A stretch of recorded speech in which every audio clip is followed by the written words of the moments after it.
Well, after a disappointing showing at the last European Championship, France are out to put right the wrongs of a few years ago, seize the Henri Delaunay, the Trophy Cup, which is a trophy they haven't won since the year 2000. That is when coach Didier Deschamps led them to triumph as captain, of course, and he will be pitting his wits against Ralf Rangnick tonight, who's got Austria in very, very fine form. 6 wins on the spin coming into the Euros, and a belief that they can do something special out here in Germany, starting in Dusseldorf tonight. I'm Hugh Wizencroft, alongside the former Scotland striker Chris Iwelumo and Talksport commentator Joe Shennan. Let's talk a little bit about France and Austria before kick-off. I do want to talk about William Saliba, the Arsenal centre-back's been absolutely brilliant, gets a start in a major tournament. What have you made of the fact that Didier Deschamps has finally decided to put his faith in him, because he hasn't really been a favourite for him so far? Well, it shows you that communication is going on behind the scenes. You know, it's one of those things, you know, if you come out publicly and say there's certain things about his game, the risks that he takes that you don't like, that you can't trust, you have that discussion with the player. If he then doesn't implement that and doesn't change his ways, then I understand why he doesn't play, but he's in.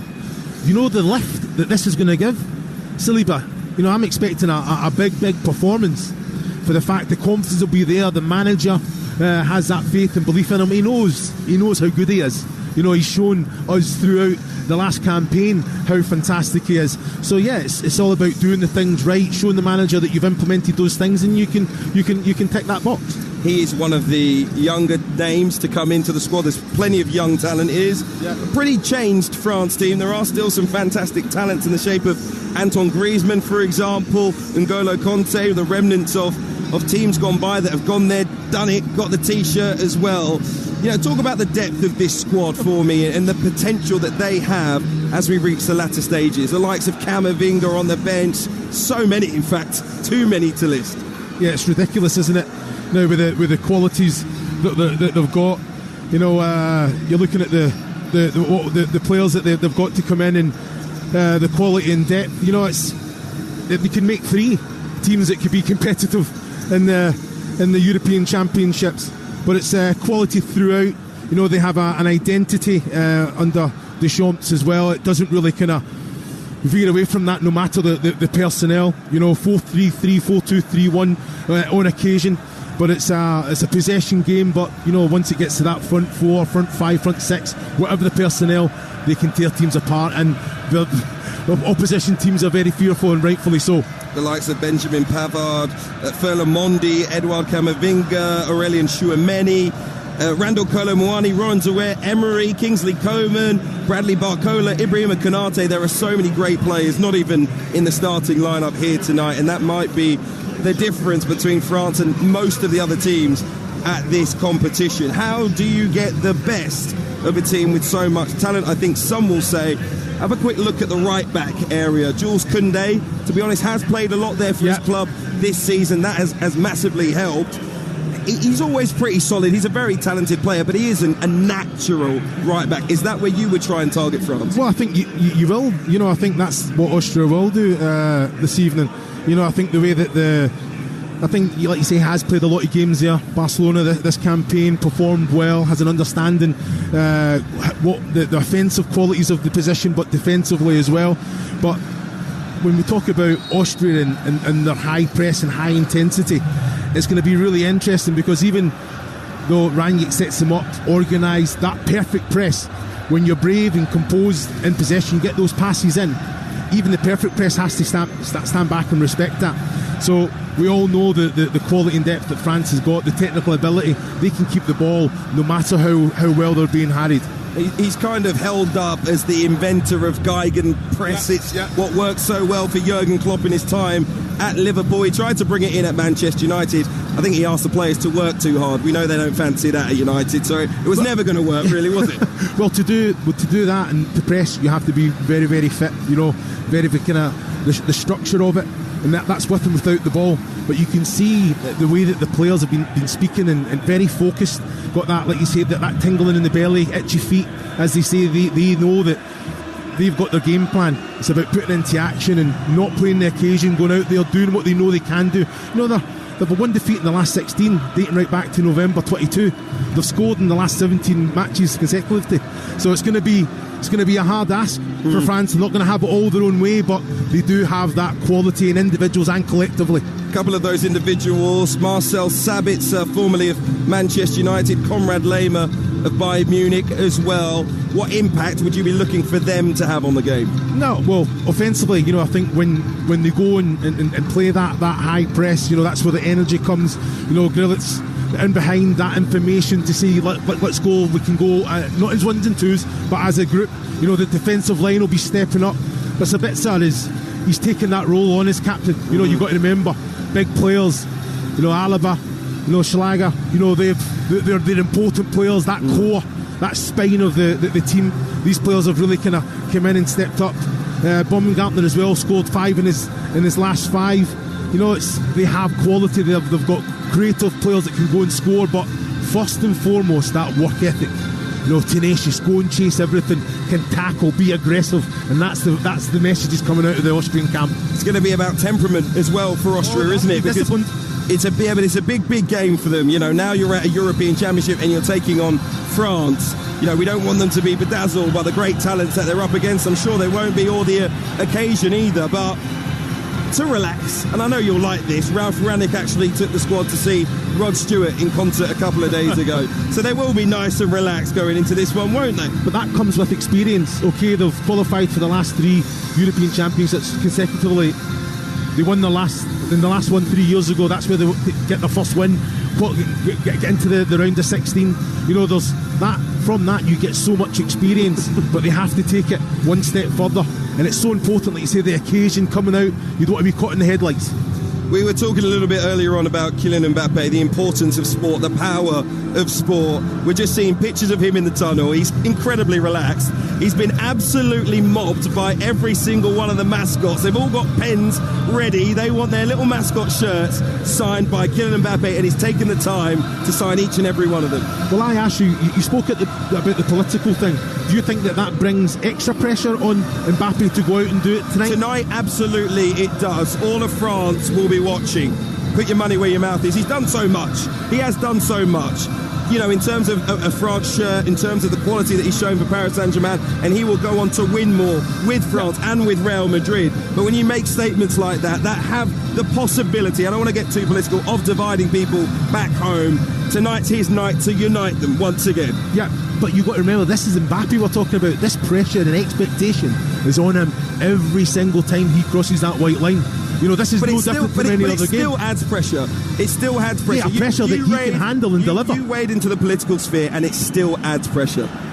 But he can deal with it, because we've seen 100%. We've seen him so many times. He's been absolutely brilliant, and we are delighted to be watching him once again this evening here in Düsseldorf. Now the stadium absolutely packed, and they've done very, very well to separate the fans. It is almost exactly red and blue to our left. So many of those tricolour flags waving in the air, blue shirts predominantly, and away to our right-hand side, it is a mass of red. All of those Austrian fans who are here to see their team do something special at the European Championship, and they are an outside chance. They could be one of the main dark horses in this competition. Now, many, many fans, all of us here in the press box, stand to our feet as Kylian Mbappe leads out France. Marcel Sabitzer leads out Austria for what could be a great game here, and maybe, possibly, another shock on a day of shocks at Euro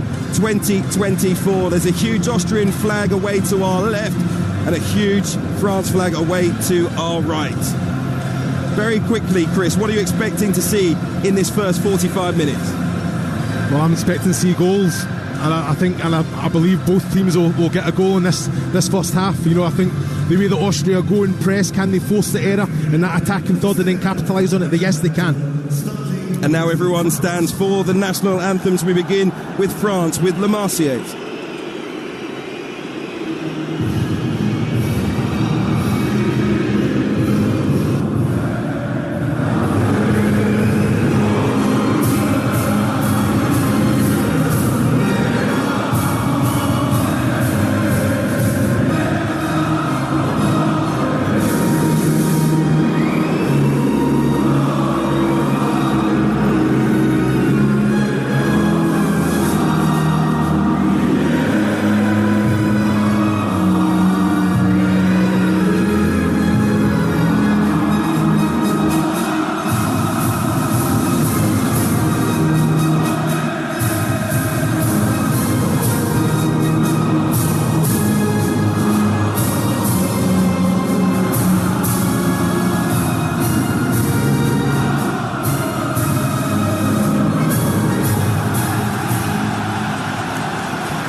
reminiscent of Qatar a couple of years ago when Cristiano Ronaldo was out there, all the cameras down pitch side trained on the face of Kylian Mbappe. Now Austria's national anthem, Land of the Mountains, Land by the River.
Noise here in Dusseldorf. Someone's going to have to explain it to me, but a huge banner was unfurled with an image of Ralf Rangnick in a fisherman's hat with a fisherman's vest and a fishing rod slung over his shoulder. I don't know what it means, but they're right behind him, these Austrian fans, and so they should be. He's had a big impact on this team. They'll be taking on France in a few moments' time. It has been a day of surprises so far. Earlier in Group E, Romania beat Ukraine 3-0. Slovakia beat Belgium by 1-0. After the Dutch beat Poland yesterday, it's the second game in Group D. Back-to-back World Cup finalist France looking to unite their nation against a proud Austrian team primed to send a message of their own. It is time for the main attraction as France take on Austria in the company of the former Scotland striker Chris Iwelumo and Talksport's Joe Shennan. Thank you, Hugh. Good evening, everyone. 4 days into Euro 2024, and already some of those highly fancied in the quest for European glory have signalled their early intent. Germany and Spain both kicked off with thumping victories. Italy had to come from behind in their opener, but the holders are off and running. It wasn't pretty for England, but a win is a win. And how about Group D so far? Well, the Dutch edged out Poland to go top at this very early stage, and now it's the turn of the 2 times Euros winners France. Might 2024 be the year of the French Euros hat-trick? Magnon is their goalkeeper. Koundé, Upamecano, Saliba and Theo Hernandez are the defenders. And Conte and Rabiot are in midfield. Dembele, Griezmann and Mbappe in support of Thuram up front for Austria, who may well take on the example of Slovakia and Romania and try to cause a shock. Pence is the goalkeeper. Posch, Danso, Verber and Mvena are the defenders. Seibalt, Grilic and Lima are in midfield. Sabitzer and Baumgartner are in support of Gregoritsch up front. Well, Euro 2024 is off to a stirring start, and once more Talksport the place to be as we take you inside the stadium and on the edge of your seat as the drama unfolds and history is made.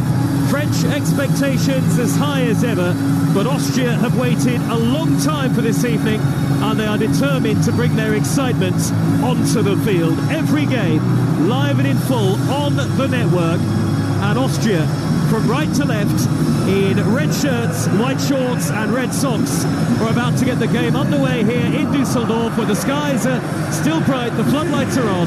France, white shirts, blue shorts and white socks from left to right. The waiting is over, we're off and underway.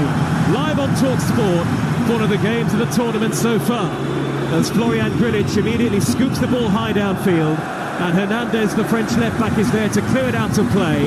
It's a throw to Austria, deep inside opposition territory, and can they make some early headway perhaps? And the ball goes back to Seiwald, who's about 10 yards into opposition territory. Well, Chris Iwelumo, a big night for Austria, of course. Can they cause a surprise, as we've seen twice already today live on Talksport in the Euros? But of course, so much expectation on France, who'll feel they can go all the way. No, definitely. You're looking at the Austrian side coming into this tournament in fantastic form, but they have a real identity that really works with and without the ball, Joe. It's a Vayner's cross from the near side, the left, and it's gathered by Mike Magnon, the new French goalkeeper, wearing number 16, which is iconic in French terms, worn by Fabien Barthez in the past, the great French goalkeeper of the 1998 World Cup final team and the Euro 2000 winning team as well. They look for a Dembele on the near side, the right. We've had just over a minute, and it's Austria 0, France 0. Griezmann on the edge of the penalty area looks for the 1-2 with Kylian Mbappe. Austria smuggle it clear, only as far as N'Golo Kanté, wearing number 13. Good way to pass from Kanté up the inside left channel. Theo Hernandez is there down by the dead ball line. He pulls it back to Mbappe, who's peeled out on the left, and you can expect Mbappe and Thuram to switch positions with regularity tonight. Now Rabiot out wide to the far side of the field, and Mbappe jinks inside, finds Kanté.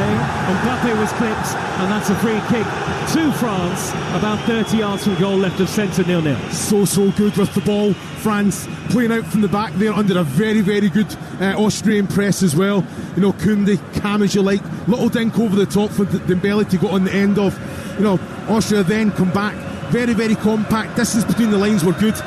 France are just picking the moments. Those little in between passes been excellent. Griezmann is standing over the free kick for France. Orange boots on, left of centre as we look at it. France playing towards the end that houses the Austria fans. It's a sea of red behind the goal.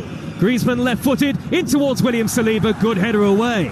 Kevin Danso at the heart of the Austrian back line with a flicked header, and France have a throw right down by the corner flag on the near side of the field. You're listening to Talksport live in Dusseldorf from Euro 2024 here in Western Germany, and it's Austria 0, France 0, but predictably France have enjoyed plenty of possession, and indeed Ralf Rangnick, who is standing a long way down below us on the edge of his technical area. We're high up in the upper tier, steep drop to the near touchline below.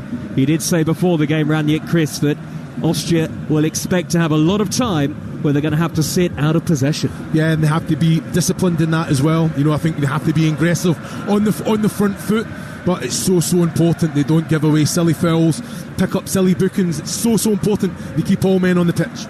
Upamecano for France, the centre half, wide to the near side, and Jules Koundé. Koundé exchanges passes with Griezmann and motors into Austria territory. Little touch forward by Griezmann, trying to poke it up the middle towards Marcus Thuram, a son of Lilian, who won again the World Cup in 1998 and Euro 2000 with France. A great pedigree about so many of this French team, and Didier Deschamps, the head coach in charge for 12 years now, watches on with his arms folded on the near side touchline. If France lift the famous trophy by the end of the tournament, he'll have become the only man to have won both the Euros and the World Cup as a player and as a manager, which really would be quite extraordinary. Austria 0, France 0, 4 minutes gone. That would be some achievement, Chris Iwelumo. Nah, he's been amazing for his country, hasn't he?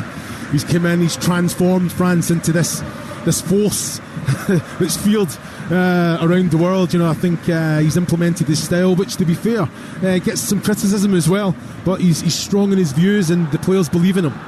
Kanté gets away with a heavy touch in the middle of midfield, and it bounces away from the Austrian frontman Michael Gregoritsch, and France work the ball wide to Mbappe on the far side of the left. Now Hernandez darting infield into a central position. He sets the ball towards Rabiot, just behind Rabiot. Hernandez was caught anyway by the retreating Danso, I think, and the referee was in an excellent position to see it. And France have a free kick, I would say just about within shooting range, maybe 30 yards from goal, again left of centre. They will send Saliba and Upamecano forward. Clumsy challenge by Danso there. Yeah, it was, you know, but I think it was a challenge that had to be made. Theo Hernandez, you know, there was an option to ram Mbappe. He's driving central there. You know, it's excellent play. Skip past one challenge. I think Danso was committed to the challenge, and he just got there first. Hernandez. Saliba lurks, the Arsenal man, on the edge of the penalty area. And Upamecano at the far post as well. Thuram and Rabiot on the edge of the Austria box. Lots of height and physicality in this French side. Griezmann to whip it in, left-footed into the penalty area towards Saliba. It doesn't reach him, headed up into the air by Danso. Skies are still relatively bright overhead, as I say, and it's a warm early evening in Dusseldorf. Slide tackle comes in from Mvena, the Austria left-back, near side of the field on Upamecano. But France absolutely dominant early on here in terms of both possession and territory, though they haven't tested the Austria goalkeeper Patrick Pence at all yet, and it's still 0-0. Yeah, I think I'm looking at the Austrian defensive unit stepping up, being brave when they can, but like you say, France are so controlled, so dominant with the ball, always have options. It's so important that when you can get the ball down and play, from an Austrian point of view, you have to be brave, be compact. This is what Rangnick said, with and without the ball, they have to be in control. Mbappe trying to skip beyond Posh on the far side. The France left is about 10 yards into opposition territory. Posh does well to make a half tackle. France with a throw again on the halfway line. There are flags everywhere you look. Austrian flags to the right hand side and red shirts, and away to the left the blue of France and the tricolour flag being waved by the France supporters away to our left hand side. It is full at the Dusseldorf Arena, 47,000 or so on what has been a day of shocks, you have to say, at Euro 2024.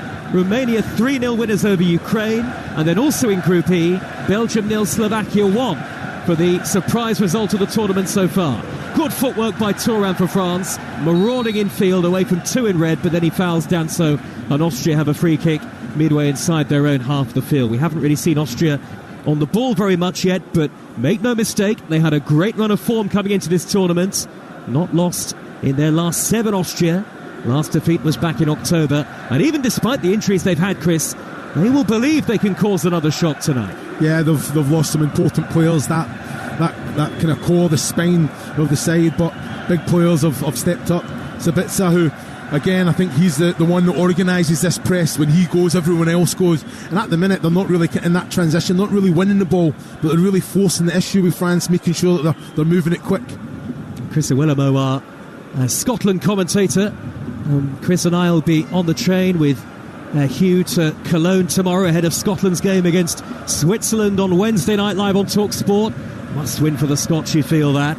And then England are playing on Thursday night, the following night, against Denmark in Frankfurt. Here come France, great ball, Rabiot onto Mbappe. His pace is absolutely rapid, and he's rammed the ball right-footed into the side netting via the touch off the goalkeeper Pence. Explosive, electric counter-attack from France. Pence makes a good save to turn it behind 0-0.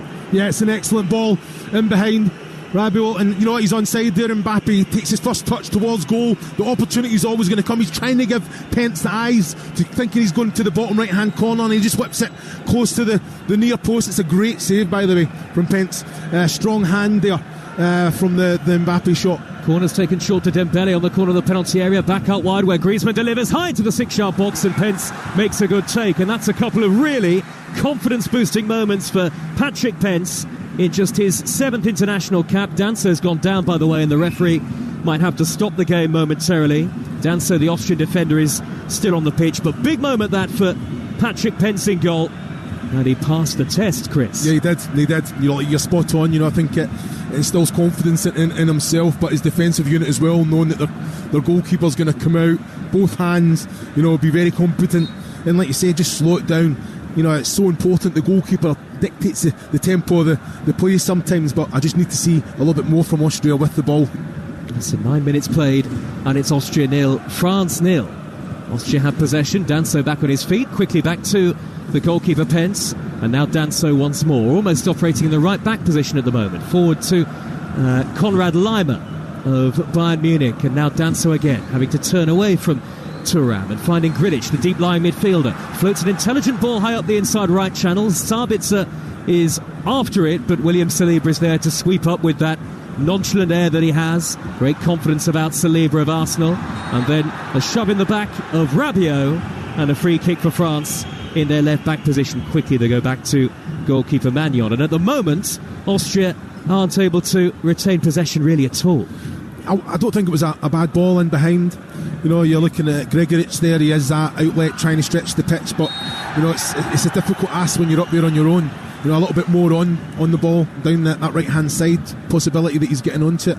But I think the main thing, objective here, is that don't allow France to take anything quick. You've seen how quickly it goes back to Magnon there. They have to make sure that that's the only way that it goes back.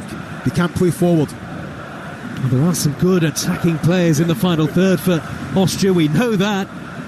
And we know, Chris, don't we, that there's no easy game in a major tournament. We've seen that so far today. Yeah, definitely. I think you have to be switched on, concentrated, because as we've seen, you're getting punished for individual errors. Great noise here in Dusseldorf. There has been all the way in the build-up, really. There were France and Austria fans here well in advance of kick-off.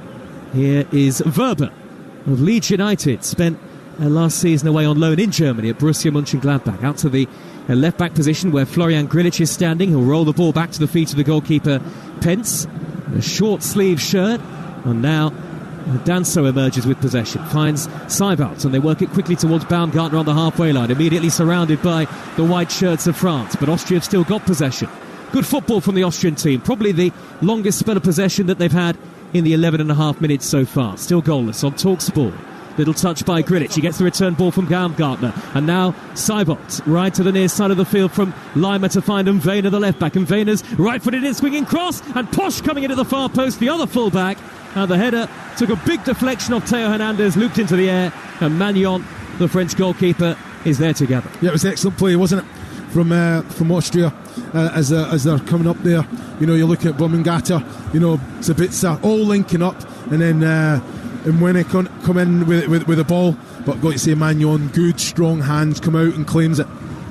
Chris Iwelumo with me for commentary tonight, live inside the stadium in Dusseldorf, as Mvena watches a bouncing ball drop into his own half, the Austrian defender. Dembele nearly won it back in a dangerous position for France. Austria then see Posch commit the foul on Thuram, and that's another France free kick about 15 yards into opposition territory. I never thought there was a lot in it. I think Posch came in, I thought he intercepted the ball, took it quick again. They have to stop it from happening, Joe. Here's Thuram, edge of the penalty area, through to Theo Hernandez, angle tight, and he whips it right across the face of goal. Only needed a touch, almost on the goal line. Nobody there in a white shirt for France to just tap it home.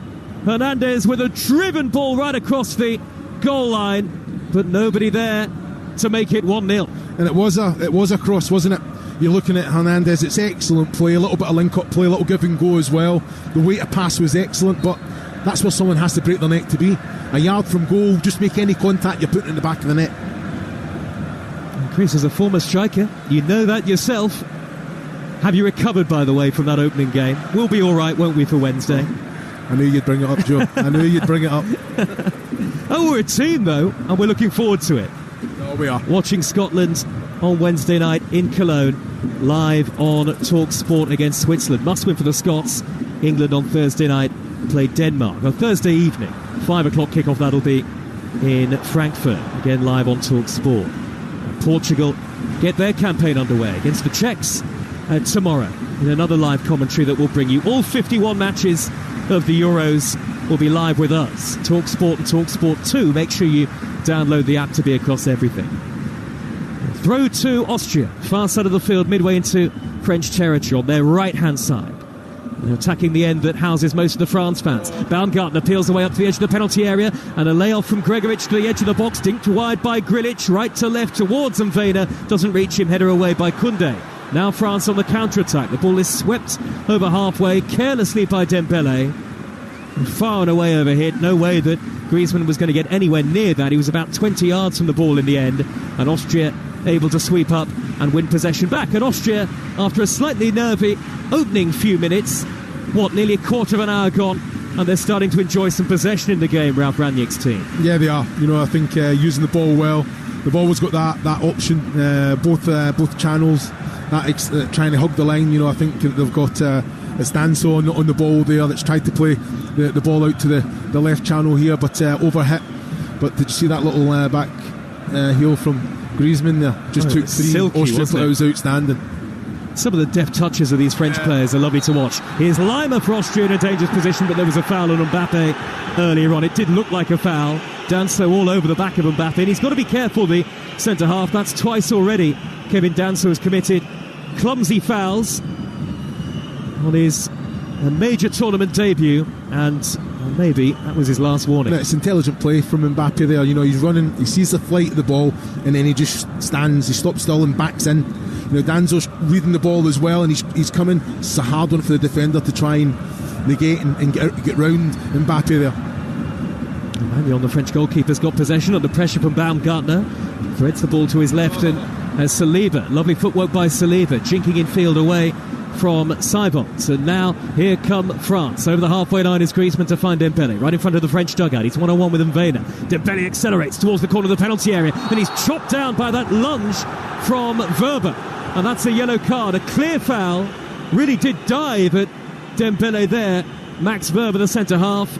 The Frenchman sent sprawling, and it's another France free kick in a dangerous area, about 5 yards from the corner of the penalty area on the near side of the field. Did he lunge in with 2 feet there, Chris? Well, I've got to say, I think Verba definitely showed the studs, just trying to leave it in. I've got to say, Dembele, so direct, you know, great movement, agility to get through the two there, but Verba was committed to the challenge before Dembele had even got past in Vena.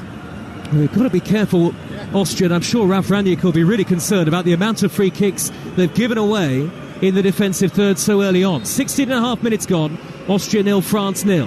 Whipped in by Griezmann into the 6-yard box, and it's eventually gathered by goalkeeper Pence. Saliba made a darting run into the near post, but he couldn't get his head to it. Mbappe was there as well, and Austria have the ball back 0-0. It's an excellent ball in, isn't it? It's always on target, just coming in at the back post, and goalkeepers have been told, you watch the flight of the ball. If someone comes across that line and gets a touch, then defensively the defensive unit hasn't done its job, and that's what Pence done there. He could just come out, took it comfortably, even though there was a lot of bodies running across the path.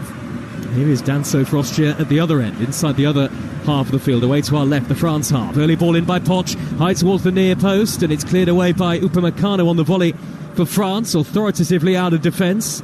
And then a header downfield by Danso, who was certainly caught by Rabiot. And the referee again calls a halt to play. Clear foul by Adrien Rabiot on Kevin Danso, and it's been a stop-start in the last few minutes. Well, I'm looking at this now. Rabiot knows exactly what he's doing. He's lucky, very fortunate. I don't think that the referee, because he's seen that's a yellow card. It's a yellow card.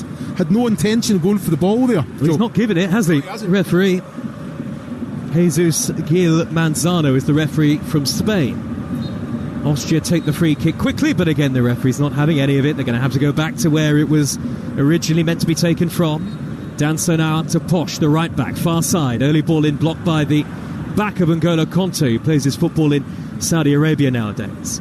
Austria have it with Verba. It's not a particularly good pitch actually here in Dusseldorf, worth saying. Rabiot's got the ball now in the centre circle. He's eluded 2 Austrian defenders, laid it wide to the right hand side, and Griezmann attacking the corner of the area. Griezmann left-footed shot, having driven in field, blocked off by Verba. France have a corner. Again, they were so quick on the break there, and Rabiot scampered forward to start the attack, and Griezmann wins the corner. Wrong option for me, Griezmann there. I thought it was excellent play. Rabiot, the way to pass to Griezmann was excellent.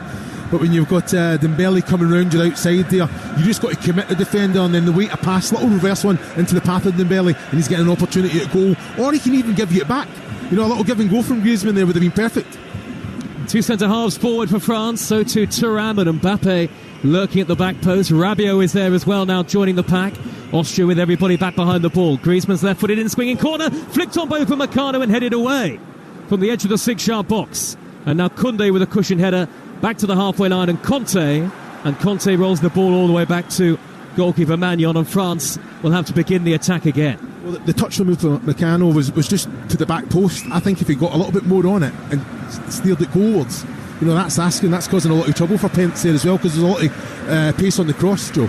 Good forward ball by Rabiot, weighted perfectly high up the left wing to find Mbappe. Down by the corner flag on the far side of the field. Again, he accelerates beyond the defender, Poch. Mbappe, little touch, trying to poke it against the heels of the retreating Gregoritsch. I think he hoped it would bounce back into his path. It didn't. And now Austria with the potential of a counter-attack. Lima from the halfway line, forward to the lip of the centre circle, and Michael Gregoritsch, but he can't find Baumgartner, and France win it back again. France continuing to largely dominate possession in the game so far, but it remains 0-0. And really, in terms of the chances on goal, the only save, that stop from Pence at his near post to deny Kylian Mbappe. But it's the French supporters who are the louder at the moment. Away to our left, Chris Iwelumo. Yeah, like you say, the support's been excellent. I need to ask you about N'Golo Kante. You know, I think you look at the position, covers every blade of grass, but he stops it. He goes and stops the cross right at the point. Nothing gets in. He gets as close to the opposition player every opportunity, and he breaks his neck to get there. And you see, as soon as France lose possession, he's the one. He's sprinting, full sprint to get back into defensive position, and he's all over the place. It's an absolute delight to see. I was going to say, he's not lost anything while he's been away in Saudi Arabia, has he? And that's an argument. You know, you look at certain English players that have been out there, and you think they're not quite there, they're not getting tested at the right level. Look at the levels that he's getting already in this game. You know, the distance, the speed, the agility. Oh, by the way, there is a problem for Grilic at the moment. The game has been stopped, and Grilic, the Austrian midfielder, is receiving some treatment. Thumbs up from the physio down on the field of play, so maybe that means he's okay to carry on. There are one or two Austria subs warming up on the near side of the field. Huge big French flags away to the left-hand side. A flag of a cockerel away to the left, and a giant French flag, blue, white and red. So Grilic will have to come off just temporarily, and Austria will be down to 10 men for just a few moments. Austria 0, France 0 as we head towards the midway point of the first half on Talksport.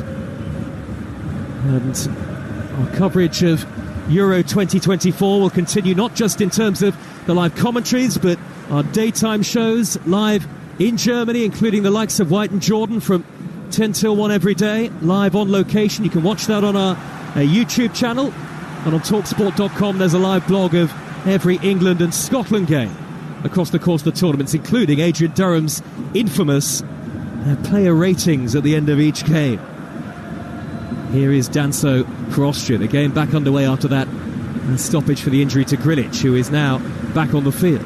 Austria have possession again. That might suit Austria, that stoppage in play, because France, with that tremendous pace that they've got, have caused Austria one or two problems in the first 22 minutes so far. Now Grilic, just to the right-hand edge of the centre circle, out to the near side, the left, and Verba, the centre-half. Further wide, hugging the touchline, is Mvena, the full-back, who likes to get forward. He's away from Dembele, and he's won Austria a corner. Right down below us, near side of the field. Chance here for the Austrians to threaten, 0-0. Yeah, I've got to say, it's an excellent ball from Verba to Mvena there. And I thought his first touch could have been in behind Dembele, allowed Dembele to get back and get that kind of vital challenge in there. That ball should be coming in the box. 4 Austrian shots in there waiting for the delivery. Lots of aerial ability in this Austria side. They've flooded the penalty area with red shirts now. And it's Sabitzer, right-footed with the delivery. Here comes Magnon, the France goalkeeper. He takes it well. Just watched it drop into his gloves high above his head in the 6-yard box. And a quick throw out to Antoine Griezmann, who has to go back to Koundé. Absolute brilliant from Magnon there. You know, came through a lot of bodies as well. Eyes on the ball, claimed it comfortably. You know, that's what you want. It instills confidence into the defence and himself as well. It's strange not to see Hugo Lloris in goal for France at a major tournament. Retired from international football. Great flick, Mbappe to the halfway line, and Hernandez is racing forward here through the middle. Blocked off by Verba, who's got to be careful. No foul, says the referee.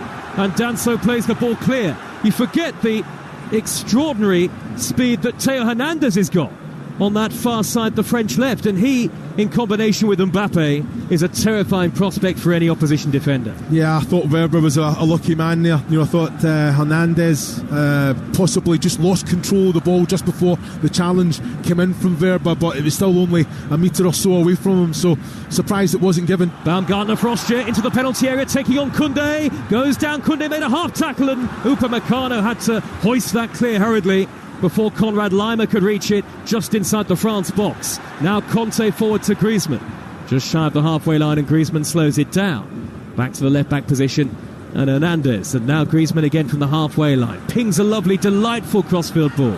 Left to right, and Dembele took it down on his left foot, but miscontrolled it, took it straight out of play in front of the France dugout, and that'll be a throw to Austria. First sight of goal, though, just a few moments ago for the very talented Christian Baumgartner. Very quick feet.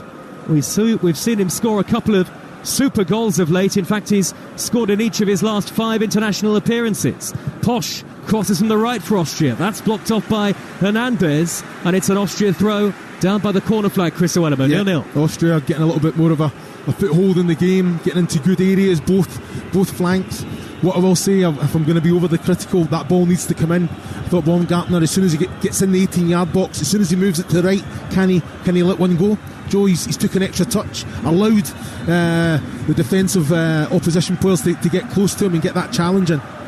Well, the throw will be taken on the far side of the field by Posch, very close to where the French fans are. Long throw high up towards Gregoritsch, down by the penalty spot. France let the ball bounce, Saliba heads it away eventually, and then N'Golo Kanté was caught by the defender Mvena on the edge of the France penalty area, and France will have a free kick inside their own half. 0-0 it remains. Well, N'Golo Kanté knew he was going to take a sore one there as well, but brave as you like, Mvena, I think he was going to take the shot on, wasn't he? He was ambitious. he was styling it out, Joe. Why not? Exactly. They're full of confidence, aren't they, this Austrian team? No question about it. Even though France on the night so far have looked more likely to score, it's no wonder that Austria have gone 7 unbeaten and just one defeat in their last 16 coming into tonight, the opening game for them of Euro 2024. It's been great hearing from the Austria players in the build-up as well. Lima among those, saying that something special is happening, he feels, in the Austria camp. We'll see. Here is Grealish for Austria. 10 yards from the edge of the France box. He spins away from Rabiot, tries to squeeze the ball out wide to the far side, the left, but eventually Saliba's there to make a good interception. Quick ball onto Kanté. He was converged upon by Seibalt, but France have still got the ball. Koundé over halfway to Dembele. He's tried to jink beyond Mvena, who makes a good tackle at the expense of a France throw. Well, Koundé done everything right there, gave the ball to Dembele very, very early, and Mvena, I've got to say, defending was outstanding. You know, Dembele's tried a little tic-tac, both feet to try and go by him. He made sure he got ball, got a little bit of man as well, but it was an excellent challenge. Here's Grealish for Austria. Is that what you call it? A little tic-tac to skip away? It was a lovely little bit of footwork, wasn't it? And we've seen lots of enterprising attacking play in the game so far, Chris, but maybe just that one clear-cut chance has been eluding us, hasn't it? Yeah, I think the Mbappe one, I think when he's tried to give Pence eyes and go to the near post, I think just do what you do, you know, make sure. Well, he hit the target. I've got to say it was a good strong right hand from Pence there, but that was a big opportunity. Heading towards the 28th minute now, as Pence plays a square ball along the edge of his own penalty area for Danso, who drives it high downfield into France territory. Gregoritsch goes up for the header, but beaten to it by Upamecano. Then a slightly unconvincing clearance, not once but twice by Saliba. One back by Austria. Gregoritsch has fed Lima just to the right edge of the penalty area, but there should have been a free kick for Austria there. Referee waved play on. I think he tried to play an advantage that just wasn't there. Anyway, they've got it back, Austria, with Baumgartner on the edge of the D. This time he's blocked off yet again by N'Golo Kanté, who's there to make that trademark elegant interception. Dembele is then fouled inside his own half. France have a free kick, but you can hear the boos of the Austria supporters because they felt there was a foul much earlier on in that move. Yeah, and I have to agree. You know, I understand that the referee, Manzano, is trying to look for that kind of advantage, but I've got to say I'm seeing a very nervous William Saliba, you know, making errors that I wouldn't usually see him do, making decisions that he wouldn't usually do, and it just shows you the extra pressure that comes when you're playing for your national side. It's his first major tournament start, isn't it, Chris? We saw him make one appearance off the bench at the World Cup in Qatar, where France were a penalty shootout away from being the world champions. Can they become European champions for the third time this summer here in Germany? Not many would bet against them. A throw to Austria in the left-back position on the near side of the field. The floodlights up ahead, getting a little more prominent now. Austria 0, France 0. It remains on Euro Game Day Live on Talksport, presented by Carling, the UK's #1 lager, 18+. Please drink responsibly. Kanté feeds Mbappe, back to goal. Neat little layoff to Rabiot. Rabiot, square pass where Theo Hernandez runs onto it. Lots of space, at least initially, on the far side, the France left, but then Mbappe having to retreat towards the halfway line under pressure from Seibalt. And now Kanté, just to the left of the centre circle. Upamecano strokes it wide out to the right, and Koundé hoists a clever ball upfield, up the right-hand channel, well intercepted by Verba, and then Thuram goes down off the ball as Verba and Danso both came across, sandwiched Thuram there, the centre halves.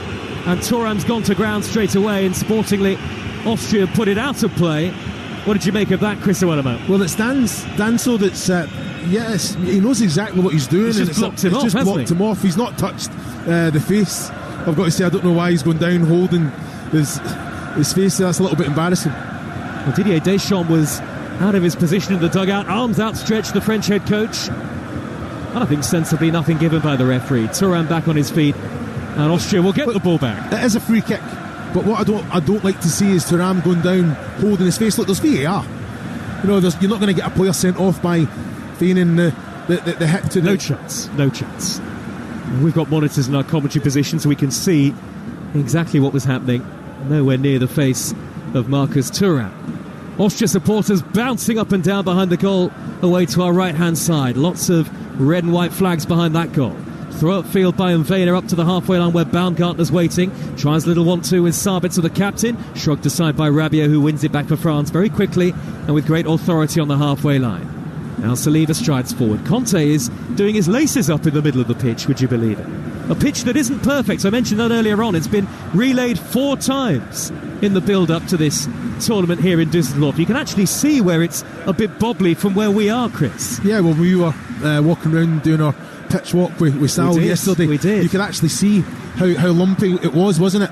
So I think they were doing a lot of work with it yesterday. You got your corner flag photo as ever, didn't you? I'm happy, man. You seen how happy it made me? I did. I certainly did. I've not seen you happier all tournament. And maybe, just maybe, there's hope for even more happiness for Chris on Wednesday night. Scotland against Switzerland live on Talksport. England against Denmark is on Thursday, 5 o'clock, live again with us. Here's Griezmann on the lip of the centre circle for France, inside his own half. Good sliding tackle by Seibold to win it back. And now driving forward is Baumgartner. Saliba backing off. Baumgartner waits for the run of Lima, who pulls it back across. It takes a deflection, and Magnon's done well there, the France goalkeeper, to clutch that into his gloves and prevent the corner. And Austria see a half chance at the counter-attack go begging 0-0. That's quality. It's different class. You're looking at Lima going in there, making the run, coming across. Saliba takes the sting out of the ball, but Magnon keeps the ball in play. Now France have got Mbappe isolated with Posh on the far side, the left. He's got Rabiot making the underlapping run. Rabiot to cut it back across towards Griezmann. Hooked up into the air by Seibold, nowhere near away from danger. Headed away to Mbappe, first time shot. Blocked by Seibold again. Much more important intervention from the number 6 for Austria. 0-0 the score. Mbappe hugging that far side left touchline now. A danger every time he gets the ball, of course he is. Hernandez lofts in a high cross to the back post, only half cleared again. This time by Mvena. Now Koundé for France. Out to the right and Dembele. Dembele trying to produce the quick feet to dart beyond Mvena. He's reached the dead ball line and Mvena lunged in. Mistimed the challenge. That'll be a free kick to France and another yellow card. Had that been 2 yards further forward, you're looking at a penalty. How do you defend against that, Joe? I've got to say, Mvena, he's got a man who's behind him as well, giving him a little bit of support. Dembele just moves the ball over that first couple of yards. And it's a yellow card. He just got there first, didn't he? Mvena was committed to the challenge, but how do you defend against that? It's excellent play from Dembele. Well, Mvena was trying his best, but his best was nowhere near enough. And a free kick to France at the Austria end of the stadium here. 0-0. It's right on the dead ball line. It'll be drifted in here by Antoine Griezmann. Dinked into the near post. Poor delivery, cleared away. It's come out to Dembele, corner of the area. Twists onto his right foot, but blocked off by Lima. Lima now looking to charge forward up to the halfway line. He's laid it square to Baumgartner. Sabitzer busting a gut to get forward in support. As is Posh, he's on the ball on the right-hand side. Lofted cross high to the back post. Lima will try and nod it down. Sabitzer goes in. Good goalkeeping by Magnon. And I think there was good communication there between him and Saliba. There must have been a shout because Saliba left it and Magnon picked it up. And now France are on the break, Chris. Suddenly it's a little end-to-end as Thuram gives it away. Still 0-0, and Penn finally, Verber's surge forward is blocked off, and it's a France throw in the left-back position. We can take a breath. I've got to say it was an excellent break from Austria there. It's 5-3-5, but then all of a sudden the French found themselves very much outnumbered. 3 going towards the ball, great ball in. I've got to say Konrad Lima, he's just got to head it to the edge of the box where Grilic is. I don't understand why he's put it back into the danger area, the 6 yards box where Magnon has been so prominent. That's where free as well. Grilic there, they just cushion the header, and Grilic's he's going to get an opportunity at goal, definitely. 10 minutes of the first half to go. This is Group D at Euro 2024. After 2 surprise results in Group E earlier on, wins for Romania and for Slovakia. Out on the near side, the left is Gregovic for Austria. That's a good cross. Sabitzer knocks it down. Baumgartner! It's gone wide! Goalkeeper spread himself at the feet of Baumgartner. I'm sure Magnon got a touch. And then the last little deflection, well, maybe it came off Baumgartner and went behind. Referee says goal kick. Massive chance for Austria. Lovely cushion touch by Sabitzer. What a stop by Magnon. Realistically, that should be a corner. It's somehow still 0-0. Should be in the back of the net. I've got to say, great ball in from Gregovic there. Sabitzer, first time touch as well. Baumgartner done everything right. And I'm looking at it, could he take it earlier? No, he's not. And it is a corner kick. I don't understand how the referee can get that one wrong. Ridiculous decision. Magnon came out so quickly and he had to. What a save that is.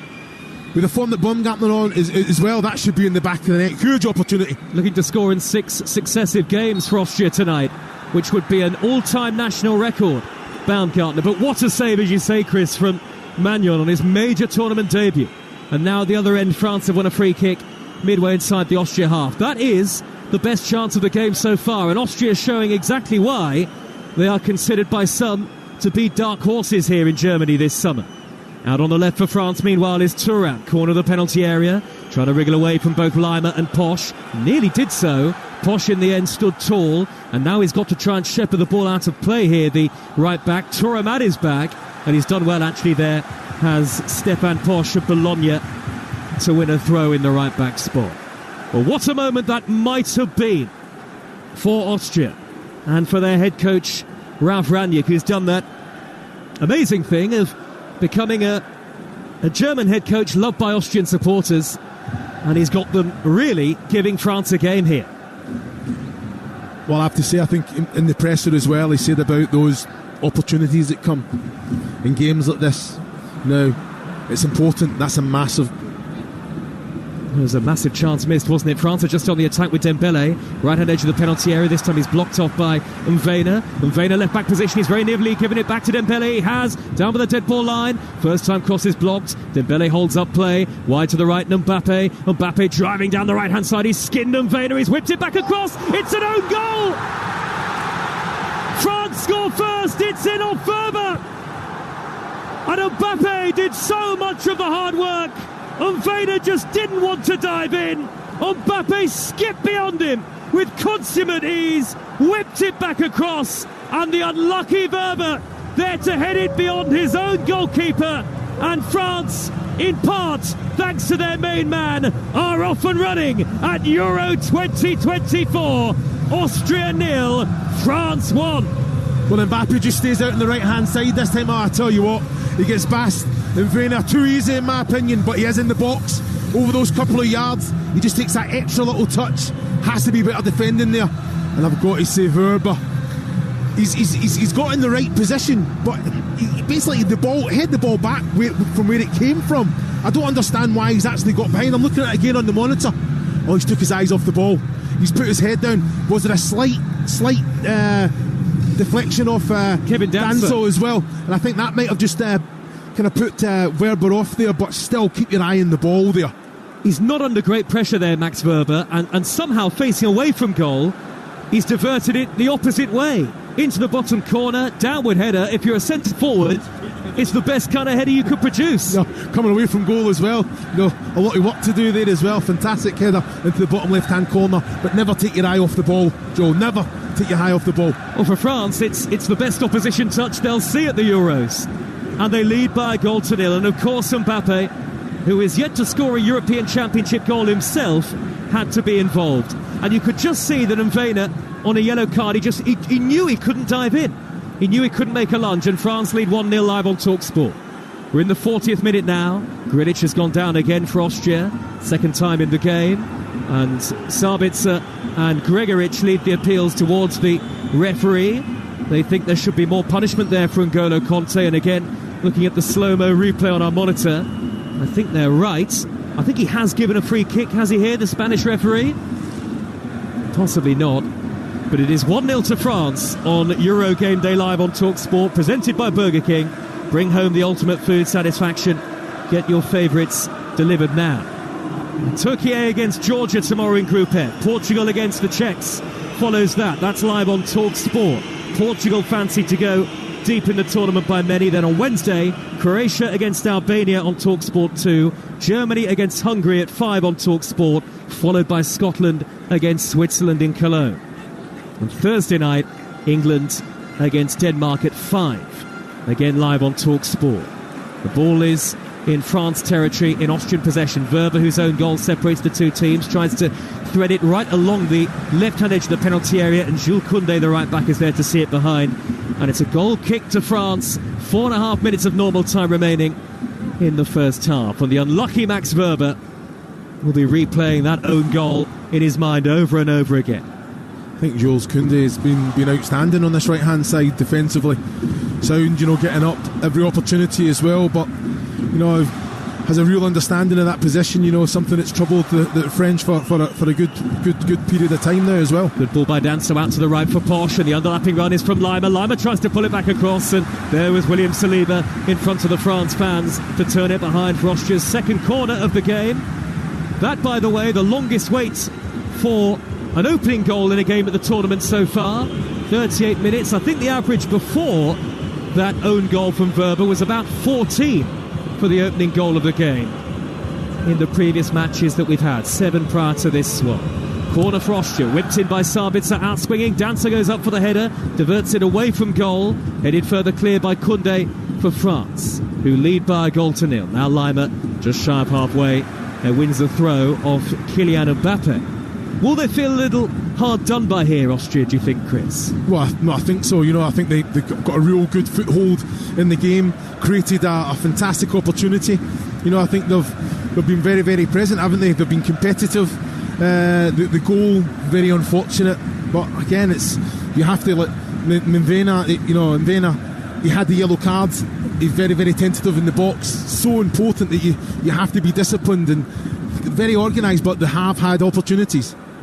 Magnon clears off balance, left-footed the France goalkeeper, high up into the darkening skies, out to the left-hand side. It's returned with interest by Posh, up to the edge of the French penalty area, nodded clear by Upamecano. It'll drop down to Lima, who couldn't quite find Baumgartner. Good strength by Upamecano to hold off Konrad Lima, who was a regular for Bayern last season, and it's swept high upfield and away from danger by Jules Koundé.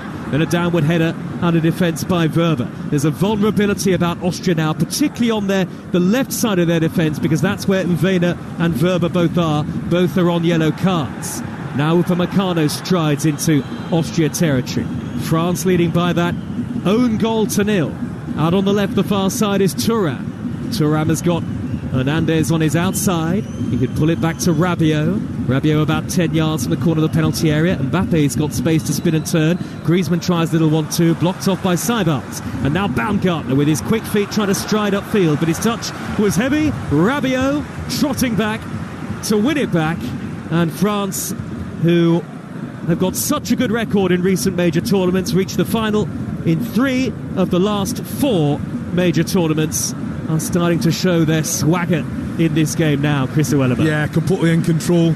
I think defensively everyone knows the responsibilities, but with it there's just a fluency there, so the little how they rotate, getting in behind, coming and getting it, it's so hard to defend against. You look at the Austria side working very, very hard without the ball, which they knew they would have to, but there's no way that they can keep this up for the full game, Joe. Well, they're trying as hard as they can with that trademark gegenpressing style that Ralf Rangnick has developed and has used to such great effect, and so many managers have been influenced by Ralf Rangnick. They've certainly been good in patches in the first half, Austria, and there was that huge opportunity for Baumgartner, forcing the save from Magnon, but they are a goal down. And Vena is in front of the Austria dugout, down below our commentary position. We are way up high at the back of the stand. Two-tiered this stadium, almost box-like. It's got a retractable roof that they can use when there's concerts here. Ball is on the halfway line as La Marseillaise, the French national anthem, rings out from the end to our left. Grilic inside the centre circle. Last few seconds of normal time at the end of the first half. Grilic, the number 10 for Austria, midway into opposition territory. France with the white shirts with the pinstripes, back behind the ball. All eyes on the fourth official down below us for the added time at the end of the first half as Koundé wins it back for France. Just a minute added. Dembele streaks over halfway, lays the ball square to Griezmann. Griezmann, lovely reverse ball up the middle. Kylian Mbappe takes it down. Can he beat the goalkeeper too? And he can. Pence is smothering himself at the feet of Mbappe, and he's done very well indeed there, the goalkeeper. Looked for a second like he was going to be caught out, but just as he thought he was about to stumble, he regained his footing and made a good save to hold on to the ball. What was the excellent play from France there. Griezmann with a little ball in behind, timed run from Mbappe. I thought he took the perfect touch. I thought he was just going to lift it over. Pence as well there, but keeper done well, kept himself big, and then reacted to the loose ball, got there first. France still lead by a goal to nil. Konrad Laimer for Austria. 10 yards from the edge of the penalty area. Back to Grilic. They've only got 15 seconds or so remaining in first half added time here, Austria, to try and get an equaliser. Grilic, good ball, sprayed out to the right-hand side. Posh in space, left-footed in swinging cross, headed away by Koundé, just drifted over the head of Sabitzer, and that's half-time. France began and finished the game well, and they have a half-time lead through an own goal from Maximilian Wöber, the Austria centre-half, the unlucky man to nod it beyond his own goalkeeper after sterling work from who else? Yes, Kylian Mbappe in the build-up, electric pace and a good ball in, diverted into his own net by the Austrian number 2, but sandwiched in between the good start and good finish to the half from France was some enterprising Austrian play. They've certainly shown the potential that they brought to qualifying, and Christoph Baumgartner had a glorious opportunity to put them in front at 0-0, clean through on goal, but Mike Maignan, the France goalkeeper, on his major tournament debut, made one of the saves of Euro 2024 so far. So far, so good on opening night for France. Austria 0, France 1. Well, as the France players exit the pitch here, down the tunnel, it looks like they are more pleased, of course they are, with their performance. Maybe a little bit too comfortable for my liking. It was a good start and a good finish to that half, as Joe Shennan just pointed out, but they certainly didn't have things all their own way, and they gave up a very, very good opportunity that if it had been put into the back of the net, maybe they would have been feeling very, very different at the break. And it is actually a contrasting move for the Austria players, who look far too disappointed for me going off at half-time, because they played very, very well indeed. They do find themselves behind, but they have plenty of positives to take from that opening 45 minutes. At the break, France 1, Austria 0 here in Dusseldorf. Chris Iwelumo, former Scotland striker, am I right on that? It's been a very intriguing tactical battle, but did France not really have things the way they wanted in that first period? Well, I think that's down to how well I think Austria kind of weathered the storm, I have to say, without really conceding any big chances. I think Mbappe got in behind after about 15 minutes, and then Pence, great save to his near post. After that, then Austria started getting a foothold in the game. Deliveries were coming into the box. It's a big opportunity, is it? But I've got to say, Maignan was, what a save. Huge chance for Christoph Baumgartner. It was a lovely move from Austria. In fact, they've showed us some great periods of possession in that half, really choosing the spare man and the space to play the ball into. It's allowed them to progress up the field very, very well. An intricate ball played in from the left-hand side. A little touch off from Gregoritsch into the path of the runner, Christoph Baumgartner. He has to score. I think he can take it early, but I've got to say, the Maignan coming out, it's a great ball in from Gregoritsch. It's a bit silly, one-touch pass for Baumgartner to get in behind, and then the ball just got away from him a little bit, so he's kind of stretching. I still think he knows where the goal is. You know, make sure you can take it on the volley. You know, you can take it earlier. The ball, as soon as you allow the ball to get away. Maignan came out, done everything right, and even then it was still an excellent save because he still got there first, Baumgartner. Tried to be too cute for me, tried to be a little bit too clever. If you watch in slow motion, just changes the body shape, feints into the far corner. He thinks Maignan sold, goes for the near corner, and his right foot outstretched. It is a fantastic save, and I will give the credit to Mike Maignan for that one. But had France gone behind, I think the mood would have been very, very different for both sides. In the end, because of the yellow cards, I think it has allowed France to maybe turn the screw and be more positive in areas than they would have been before those yellow cards were given out, certainly in the fullback areas. they've been able to have a go at the fullbacks now with the yellow cards that have been handed out. And that means that, in particular, for someone like Kylian Mbappe, it's far too easy. He's skipped past already booked in Vena. His cross was put into his own net by Verba. It was a poor piece of play from Austrian point of view. No, it was. I think obviously Dembele's got the ball. I think it's good defending there. It breaks falls to Mbappe, who's out on the right-hand side. He gets that in Vena. Because he's on a yellow card, Mbappe's in the box, you can't really make that challenge. You're just trying to make some sort of contact. Great bit of quality. Gets his head up. Mbappe, end product as well. Tries to pick out his man. Verba, for me, takes his eye off the ball, gets into the right position. He could take it in the midriff and then just put the foot through it. But it does take a little slight deflection off Danso as well. And then I think it's an excellent header from an attacking point of view to find the bottom left-hand corner. But defensively, he should go back from where it came. He closes his eyes. Closes his eyes, puts his head down. Yeah. Danso goes for the header just before him. He doesn't really touch it. Maybe there's a slight glance. But because his own defender is there, he almost moves his head away from it. It ends up coming off the side of his head and perfectly into the bottom corner of his own goal. And in the end, an own goal from Austria's Maximilian Verba is the difference here in Dusseldorf. At the break here on Talksport, with much more to come, it is France 1, Austria 0. Euro Game Day Live on Talksport with Carling, the UK's #1 lager. 18 plus, always drink responsibly. It's the most wonderful time of the year. On the beach, on the beach, on the beach. Booking geniuses. Choose from thousands of amazing all-inclusive holidays with On the Beach. Go all in on all-inclusive. Leave the bank cards at home, but not your trunks. On the Beach. Book like a genius. Holiday like a fool. ATO protected. On the beach. Let's go live to hear about that winning goal. The crowd's gone absolutely wild here. How on earth do you sum up your emotions right now? Amazing. A hat-trick is just the best feeling ever. Is it though? Is kicking a ball into the back of a net really better than food fulfillment from Burger King? That warm, fuzzy feeling of total food satisfaction. Like finishing the last bite of a Gourmet King's Barbecue Steakhouse Angus. No. Correct. Burger King. That's food fulfillment. This tournament, prepare for greatness with William Hill. Get ready for last-minute winners, legendary goals, and straight red cards. Oh, what was he thinking? Win 25% more on every single game this tournament with Bet Builder Extra, online or in the app, only from William Hill. Available day before match to kick-off. Bet Builders are 3+ selections at 3-1 or more. Pre-match singles, match stake £20. Full T's and C's apply. 18+, begambleaware.org. Here she is, the 3-time world champion. What has she got in store for us today? Things are starting to heat up. Here she goes. Triple builders, double stir, I don't believe it! And a chocolate digestive to finish it off.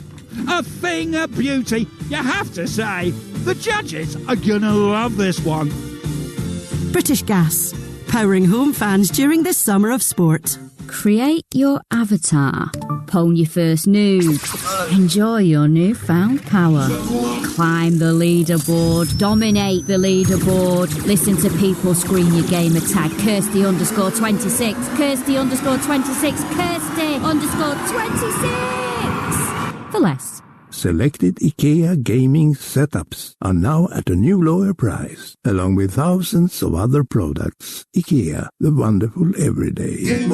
Well, you can see why people are talking about Asda, can't you? Of course, on paper, Asda have a great lineup, with 2 for £7 on Coke 8 packs. Then there's pizza price drops, including the talented spicy chicken fajita flavour and classic 4-cheese deep dish, worth £3 each, now £2 each. And don't forget the dependable garlic flatbread was £1.80, now £1.50. What a lineup! Get match ready at Asda this summer. Asda, that's more like it. Selected stores and lines subject to availability. Coke 330ml, £4.25 each. Pizzas and flatbread end 17th of July. May exclude express in small stores. See asda.com/small stores. This Euros, The Sun is bringing you all the gossip, goals and giants of the game. Get insights and analysis from Harry, should have been England manager, Redknapp, Jack, the maestro, Wilshere, Gordon, no nonsense, Strachan, and Jurgen, the winner, Klinsmann. You won't want to miss it. Don't miss out, only in The Sun. Euro Game Day Live, delivered by Talksport with Burger King. What's better than a last-minute winner? A crispy chicken royale delivered straight to your door. On 1089 and 1053 medium wave, on DAB, online and on your smart speaker. Official broadcast of UEFA Euro 2024, Germany. Talksport. Half-time highlights on Talksport with Carling, the UK's #1 lager. 18 plus, always drink responsibly.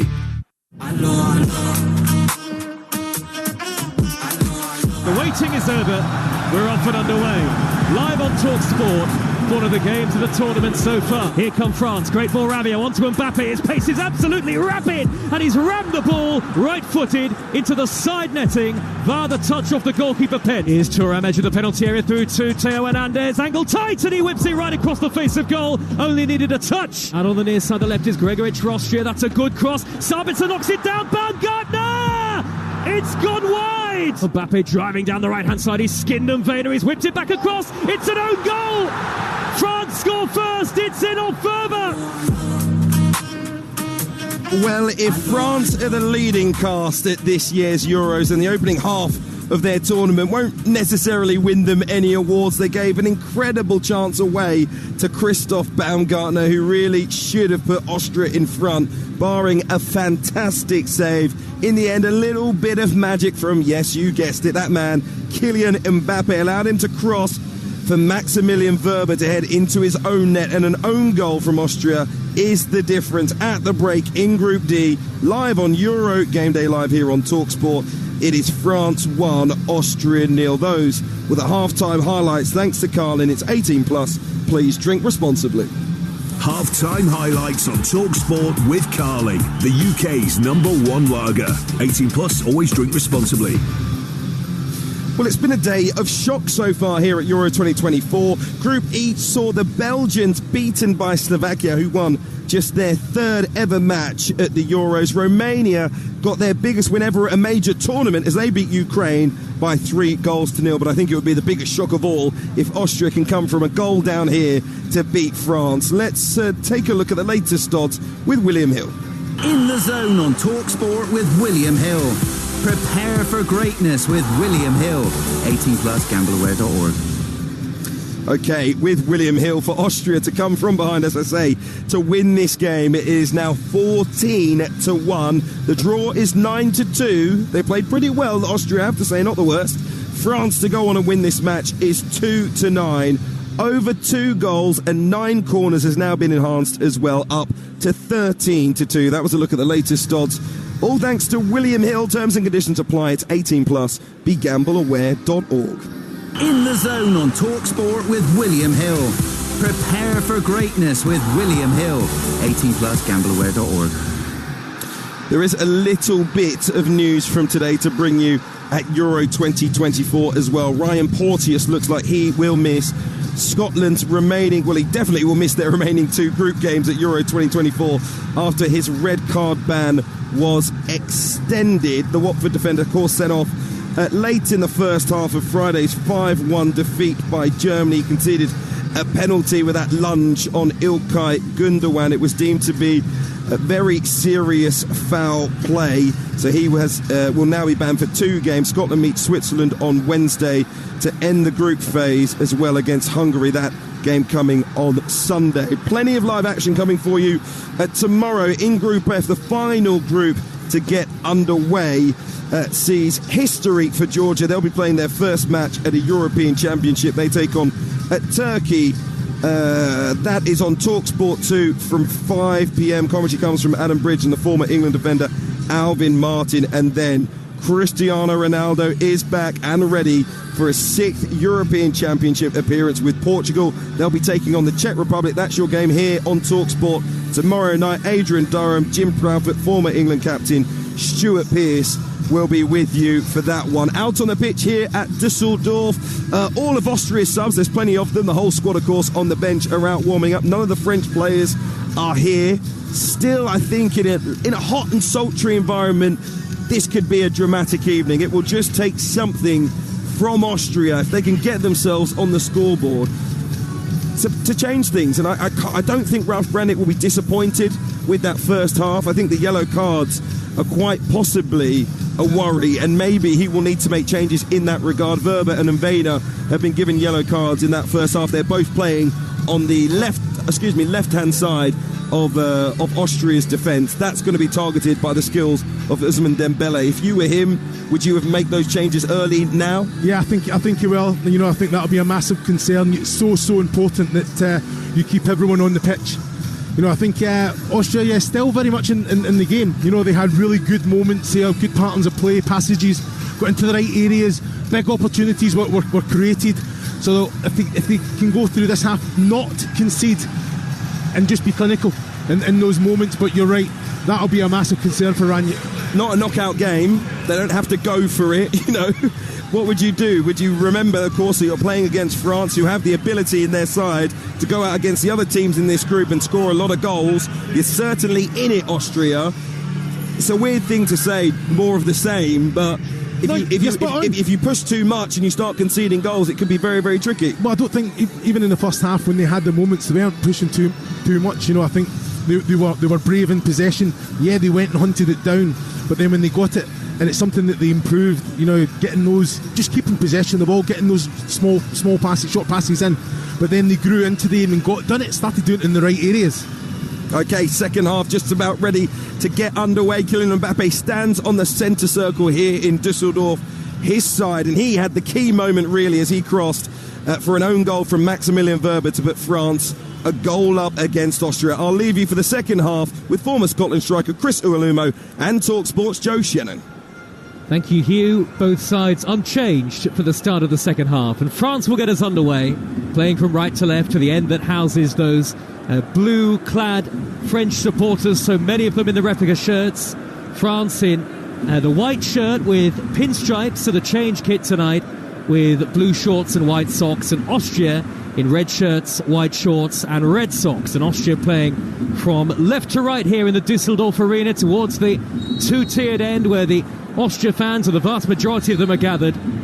We've had a false start here as Ousmane Dembele went a little early, and eventually Kylian Mbappe gets the game kicked off. And we're back underway here with France leading by a goal to nil, looking for a victory in their opening game of Euro 2024. But that's not to say that Austria haven't been enterprising and haven't looked a threat themselves. France go all the way back to goalkeeper Magnon, and now Upamecano under great pressure on the edge of his own penalty area, but still manages to find the right pass for Griezmann, hugging that far side right touchline for the French. Immediately the intent from Austria was very clear there, a rapid high press with everybody involved, and actually Griezmann has seen the ball go out of play, but he's also gone sliding into the advertising hoardings. So the referee has stopped the game. Here come the French physios, and actually on second look, and we do have the monitors here in our commentary position, it's a very deliberate shove by Verba to send Griezmann flying into the advertising hoarding, Chris. Yeah, I'm looking at that. He's put the shoulder in. You know, I don't think it's a free kick. Yeah, you're looking at, there's blood coming from the head of Griezmann there, but I think Verba, he's got every right to go for that and just kind of lean in with the shoulder. I wouldn't say it was a push. It's a little bit naughty because the ball's right on the line, if not off the pitch as well, so possibly Griezmann doesn't expect the challenge. I'm looking at it now as the ball. Yeah, the ball's actually still on. No, it's a sore one, that as well. Goes crashing face first into the hoarding, does Griezmann, and Mbappe was appealing to the referee. Griezmann, I think, is going to be okay to carry on, but he's got a cut along his forehead that's being mopped up now by one of the physios, and he'll need some considerable treatment here to get this sorted out. So France could be down to 10 men for quite some time, just under 2 minutes into the second half. France lead by a goal to nil here against Austria, live on Talksport, but Griezmann getting some running repairs and he's off the field temporarily. Yeah, it looked like a bit of a nasty cut as well there. Not nice at all. Yeah, so this is I guess an opportunity that Austria can try and create some overload. We can see down below as he's being bandaged up now, high at the back of the main stand is where our commentary position is. Big drop down to the touchline below, but Griezmann will be back on momentarily. France on the defensive here with Austria enjoying some possession. It's steered wide by Seibald. To give you the full 11s again in just a moment. Posch is at 10 yards from the corner of the penalty area, the Austria fullback. And now Danso in the centre circle with the square ball to Verba, whose own goal separates these two. Christoph Baumgartner's at the back post. If Werber can spot him, it's in towards Gregoritsch, and now it reaches Baumgartner edge of the penalty area, lays it off to Posch, who tries a very ambitious high rising drive that sails over the top. Goal kick to France. Magnon is their goalkeeper. Koundé, Upamecano, Saliba and Hernandez are the centre halves. That's Theo Hernandez. Luca Hernandez is out injured and not in the squad. Conte and Rabiot holding, with Griezmann now bandaged up and back on the field in the 10 role. Thuram now operating out on the left. To the right is Dembele and Mbappe down the middle. For Austria, their goalkeeper is Pence. Then the defenders, Posch, Danso, Werber and Mvena, as France come forward now with Koundé. He's bridged the gap between the midfield and the back line. Koundé square ball infield, but it's not reached Griezmann. Now it's won back by Conte with great industry. He shuffles it right immediately to Ousmane Dembele. Back infield to Conte, up to the edge of the penalty area. N'Golo Conte lays it square. Now Mbappe on the edge of the D. Wide to the left-hand side, and Hernandez with a first-time cross. It's turned away by Seibold, and maybe N'Golo Conte was the wrong player in the right position at that point, because you were just thinking, shoot, and he elected to pass instead. Yeah, I think it was the right decision to pass, but you're expecting Hernandez just to kind of put in a better ball from this left flank there. Great play to get up into that attacking area, though. There's a foul now by Hernandez and a free kick to Austria. So the Austrian midfield, it's Grilic and Seibold sitting deepest in front of the back four, and then Leimer, Sabitzer and Baumgartner in support of Gregoritsch. And now, unusually, Griezmann has got rid of his bandage, so he's no longer got that strapping around his head. You don't often see that from a player. Having already been bandaged up, he's decided after a couple of minutes that, no, that's not for me. 50th minute, Austria 0, France 1, and France have a throw on the far side. They're right. Here's Chris Iwelumo. Yeah, I think when he was put in behind there into the box, it's just came off. You know, I think too tight or whatever it is. He's not taken it off. I think it's fallen off. He's not too happy. He's been gesturing to the bench, so I'm not sure if something, because they'll have to put something on it, because it looked like it was a deep cut as well, Joe. So there will be blood coming from that. Maybe it'll have to be done again then to Griezmann. He'll have to come back out to the near side and get some more treatment. Meanwhile, France have possession with Saliba. That incident aside, a very low-key start to the second half up to this point. Live on Talksport, as with every game of the Euros across the network. In Turkey against Georgia in Group F tomorrow on Talksport 2. Portugal up underway against the Czechs, also in that group on Talksport at 8 o'clock tomorrow. Then on Wednesday, Croatia, Albania, Germany, Hungary, and then Chris, Hugh and I will be in Cologne for Scotland against Switzerland. That's the one that Big Chris is really looking forward to. And then Thursday, England against Denmark at 5. Back header from Werber towards his own goal, and Thuram trying to seize upon that ahead of Posch.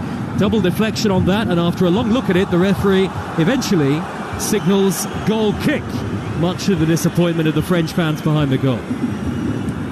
Yeah, I'm looking at that. I think he's got that one wrong. I'm going to have to look at the monitor. Posch, it's come off Posch last. There's no contact. It's a poor decision from the linesman. But I think he was a little bit bullied by the referee. I think the referee signalled first for the goal kick. There was one fantastic save from Magnon in the first half, the French goalkeeper, where it was clearly a brilliant block, and somehow they gave a goal kick. We could see it from up here. That's true. Anyway, 1-0 to France. Here's Posch right in front of Ralf Rangnick, his head coach. Rangnick has now swapped the jacket for a jumper here in the second half. It's still relatively warm in the evening in Dusseldorf, and the slightly cloudy skies up ahead now. The ball is back to Saliba. On the halfway line is Conte. Risky ball back to Upamecano, and a heavy back pass to the feet of goalkeeper Magnon, dressed all in black, and he's very quick to shuffle it wide to the right back position. And Koundé, he's had a very authoritative first 52 minutes, the French goalkeeper. Yeah, I think he's been excellent, hasn't he? Now with his hands, comfortable, the reaction to come out and make the save, but with his feet he's been just as good. Austria won it back on the halfway line though. Baumgartner, middle of the French half, he's blocked off by Rabiot, forced to go wide to the near side of Posch. They made it out of the group stages for the very first time at Euro 2020, did Austria, winning 2 of their 3 group stage matches. Ended up losing in the round of 16, but that was a great run for them. France have won it all before as far as the European Championship is concerned. Grilic, midway inside the France half. Great reverse ball. Out to the left-hand side, and the cross is good. Headed away at the near post by Upamecano. It was Sabitzer with a whip ball in. Real pace and bend on that. Now France on the counter-attack with an Austrian player down. It's Posch who's gone to ground. Reverse ball, Mbappe through to Thuram. Goalkeeper backpedaling. Thuram corner of the penalty area, and Austria managed to get enough players back behind the ball, at least for now. Posch is back on his feet. France lead by a goal to nil. And suddenly Mbappe has slowed the pace of the game slightly here. Delightful ball over the top from him through towards Thuram, and Patrick Pence, the Austria goalkeeper, half came, half went back, and now France have it again with Mbappe. 30 yards out, just clips the ball effortlessly.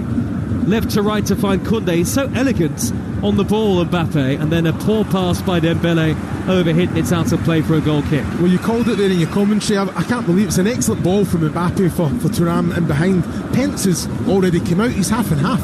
The ball's bouncing. I can't believe that Thuram's not lifted that over. Pence, it could be with the outside of the boot, go with the left, he could have his pick. Take it early. Yeah, take it earlier. Chris Iwelumo, former Scotland striker, with us for commentary tonight in Dusseldorf. It's the French fans away to our left, the louder of the two sets of supporters at the moment. There's a big banner right behind the goal, the irresistible French, it says. Here is Posch out in the right back position, and Kylian Mbappe has certainly looked at times his irresistible best tonight. Directly involved in the own goal. It was Mbappe's cross and turned into his own net by the unfortunate Verber. Now the ball is back with goalkeeper Pence in the short sleeve shirt. Forward to Grilic. Grilic has dropped in between the two centre halves. And Grilic now will angle the ball wide to Baumgartner on the near side of the field. Baumgartner accelerates away from Thuram. Good ball into the near post, headed away by Saliba. Backtracking for France. Really tenacious player, Baumgartner. But France are trying to play Mbappe through here. He's got the pace to beat Verber. He accelerates past him. Mbappe! Oh, he's put it wide! An extraordinary miss from a player so often of extraordinary quality. Kylian Mbappe still somehow not scored at a European Championship. The goal was virtually gaping. He barely had a hop on Verber, but somehow his pace took him miles beyond him. And then as Pence came out, he could only curl it wide, and somehow it's still 1-0 to France and not 2. Yeah, so I'm looking at it, I can't believe that he's missed it, and either can he. It's a great ball from Rubio in behind, and I've got to say... Well, now Mvena's got the wrong side of Dembele at the other end, and that's a free kick for Austria. Corner of the box, and a yellow card for Dembele, Chris. Yeah, I've got to say, Mvena asked the question in behind, got the touch. Dembele, I don't think he had to make the challenge. Oh, he's put in, it's a sloppy, poor challenge as well, because Mvena wasn't going anywhere there.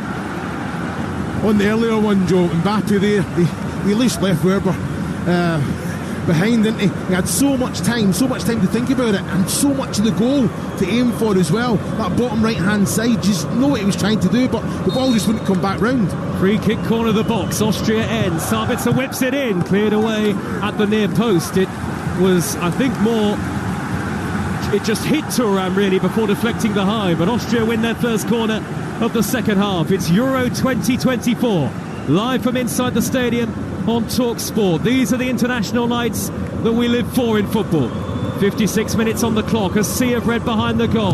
Sabitzer delivers right-footed, headed up into the air by Thuram, and this time behind again, looping behind for a second corner in quick succession. With all of the height in the team, can they cause some problems here, Austria? Yeah, great quality coming in from Sabitzer there. You know, you're looking at the free kick, asked the question. Now second corner on the bounce as well, but France are defending well. It's Sabitzer again. This time he smacked it, overhit it high towards the back post. Everybody went to the near, and Rabiot's just going to let that harmlessly trickle away in behind, almost apologetically in the end, for a goal kick to France. So that little Austrian spell of pressure comes to nothing. They're going to make a triple change here, Austria, in a moment, and among those coming on, Marko Arnautovic. Remember him? West Ham United, and your former club Stoke as well, Chris. Yeah, fantastic talent. You know, he's got an arrogance, a swagger that I guess you need to have to be at the elite level. You know, he's very, very, very talented player, and he's a talisman for Austria. So yeah, if the chance falls to him, I can imagine him putting it in the back of the net with the quality that he has. Well, France won their opening match at Euro 2020 thanks to an own goal, and it was in Germany, in Munich, against the Germans. Mats Hummels' own goal that night, and as it stands, they'll do the same here against Austria. 1-0 France lead, but a long way still to go. We've not yet reached the hour mark. Gernot Trauner, a centre-half, about to come on for Austria too. Here is Lima, tries a 1-2 with Gregoritsch, but he can't get to it. Kunde under pressure, had to smuggle that away. Poor clearance, straight to Mvena. Mvena left-wing position, infield to Seibold, who floats one high to the edge of the box. It's up towards Baumgartner, but it'll take one bounce, and it'll reach Mike Magnon. We've got to see great defending there from Theo Hernandez as well. Read the flight of the ball very, very early, right up the back of Gregoritsch as well, and just allowed the ball to bounce over and behind the 18-yard box to Magnon. A little flick by Thuram towards Mbappe, steered up into the air by Dancer. Well, as a spectacle, certainly for the neutral, that Mbappe miss has kept the jeopardy in the game. If he'd scored that and made it 2-0 to France, you'd probably think game over, but not so. Now then, here come the changes. Verba, not his best night, an own goal and on a yellow card. So the bald-headed defender Trauner of Feyenoord will come on to replace him. The other change, it's a straight swap up front. Arnautovic, we mentioned, for Gregoritsch, who hasn't had a particularly big impact on the game at all. And then the other change is Patrick Wimmer of Wolfsburg, a man who many thought might start tonight. On he comes in place of Florian Grillitsch. So that's certainly an attacking change for Austria, Chris. Yeah, you're looking at that, fresh legs, nothing changes, personnel come on, everyone knows the responsibilities and the identity. So yeah, there's not much there. It's like you say, it's fresh legs. They've put in the effort, they've covered a lot of grass, they've got a foothold in this game, and it is still very, very much alive, Joe. And now Arnautovic has come onto the field. I think he's taken the armband off Sabitzer, has Arnautovic. He's put that captain's armband on, the big burly number 7. So Austria 0, France 1. Long ball downfield up the inside right channel for France, too long for Dembele, and gathered by the Austria goalkeeper Patrick Pence. The atmosphere's really picked up now after that triple change for the Austrians. They feel that there's something in the game for them tonight. Only a goal down. Ralf Rangnick watches on with his arms folded as Seibold strides forward into France territory, and now Wimmer darting away from one and then two in white, blocked off eventually by Upamecano, only half away. It'll drop down to Sabitzer. Arnautovic waits in the middle for the cross, which is whipped in dangerously, headed up into the air and away by Hernandez. Sabitzer back in with the header, poor header this time, square and thumped up into the air by Upamecano. Good spell this for Austria. Left to right in their red and white, up against the white and blue of France. Here is Lima. France's next game against the Netherlands on Friday night. We'll be there on Talksport. We'll have Emmanuel Petit as part of our commentary team. France legend and former World Cup winner. Out on the left-hand side is Baumgartner for Austria. Now Mvena. Back out to the far side, the left. It's steered infield to the feet of Trauner. Seibold touches it into the path of his teammate Baumgartner, but the move eventually breaks down and the ball is with Mbappe, 10 yards shy of halfway. Good vision to spot the run of Dembele out to the right. Dembele has isolated Mvena in a one-on-one, and Dembele is striding forward in a good way to pass towards Mbappe, maybe just a touch overhit, and eventually it does drift behind and away for a goal kick to Austria, away to our left-hand side. Yeah, it was excellent play as well. I think the run from Mbappe, spot on, just a little bit too much on that ball from Dembele. I'm surprised he's not took it in as well, because the run of Mbappe is taking Trauner away as well, so that space was on for Dembele to run into. Giving it all they can here, Austria. Sabitzer trying to get the wrong side of Upamecano. He's bundled over. The referee says no penalty. Long look at it there, the Spanish referee. Upamecano came across. He looked like he'd got the wrong side. It's a risky challenge, and Sabitzer went to ground, but no penalty was given. Saliba was the one who came across with an equally risky attempt at a block. He was sandwiched in between both of them there, Marcel Sabitzer. No penalty given by the referee. Of course, VAR will have a look at it. We're not being told of any check taking place. Yeah, no penalty for me. I think Sabitza's already he's anticipating the contact and already going to ground, albeit he's right at the start of that movement when Saliba comes in and makes the contact. No penalty. Listen to the reaction from the Austrian end of the stadium. I say end, just like France, behind the goal, and then it sweeps around to the stand on the far side as well. Great support for both nations tonight. What a day we've had at Euro 2024. Romania 3, Ukraine 0 earlier, and then Belgium beaten by Slovakia, would you believe it? Austria trying to get level against France. Twice the Euros winners, the French. It's poked on to Arnautovic. He's in the area. He's got his back to goal. He's had to jink away out to the far side, away from Magnon's goal. Back it goes now to Seiwald. And now Lima, square to Seiwald again with the orange boots on. Back to Trauner. Trauner under no pressure whatsoever, midway inside the France half. Seiwald is left of centre, further wide is Mvena. Mvena one-on-one with Dembele, right-footed in, swinging cross, headed away. Thumping header clear by Saliba. And now Mbappe in a foot race with Danso. Danso knew Mbappe was behind him, hurriedly looked over his shoulder, and he was so concerned, even though he was inside the French half, he's just put that out of play straight away. Yeah, it's still poor.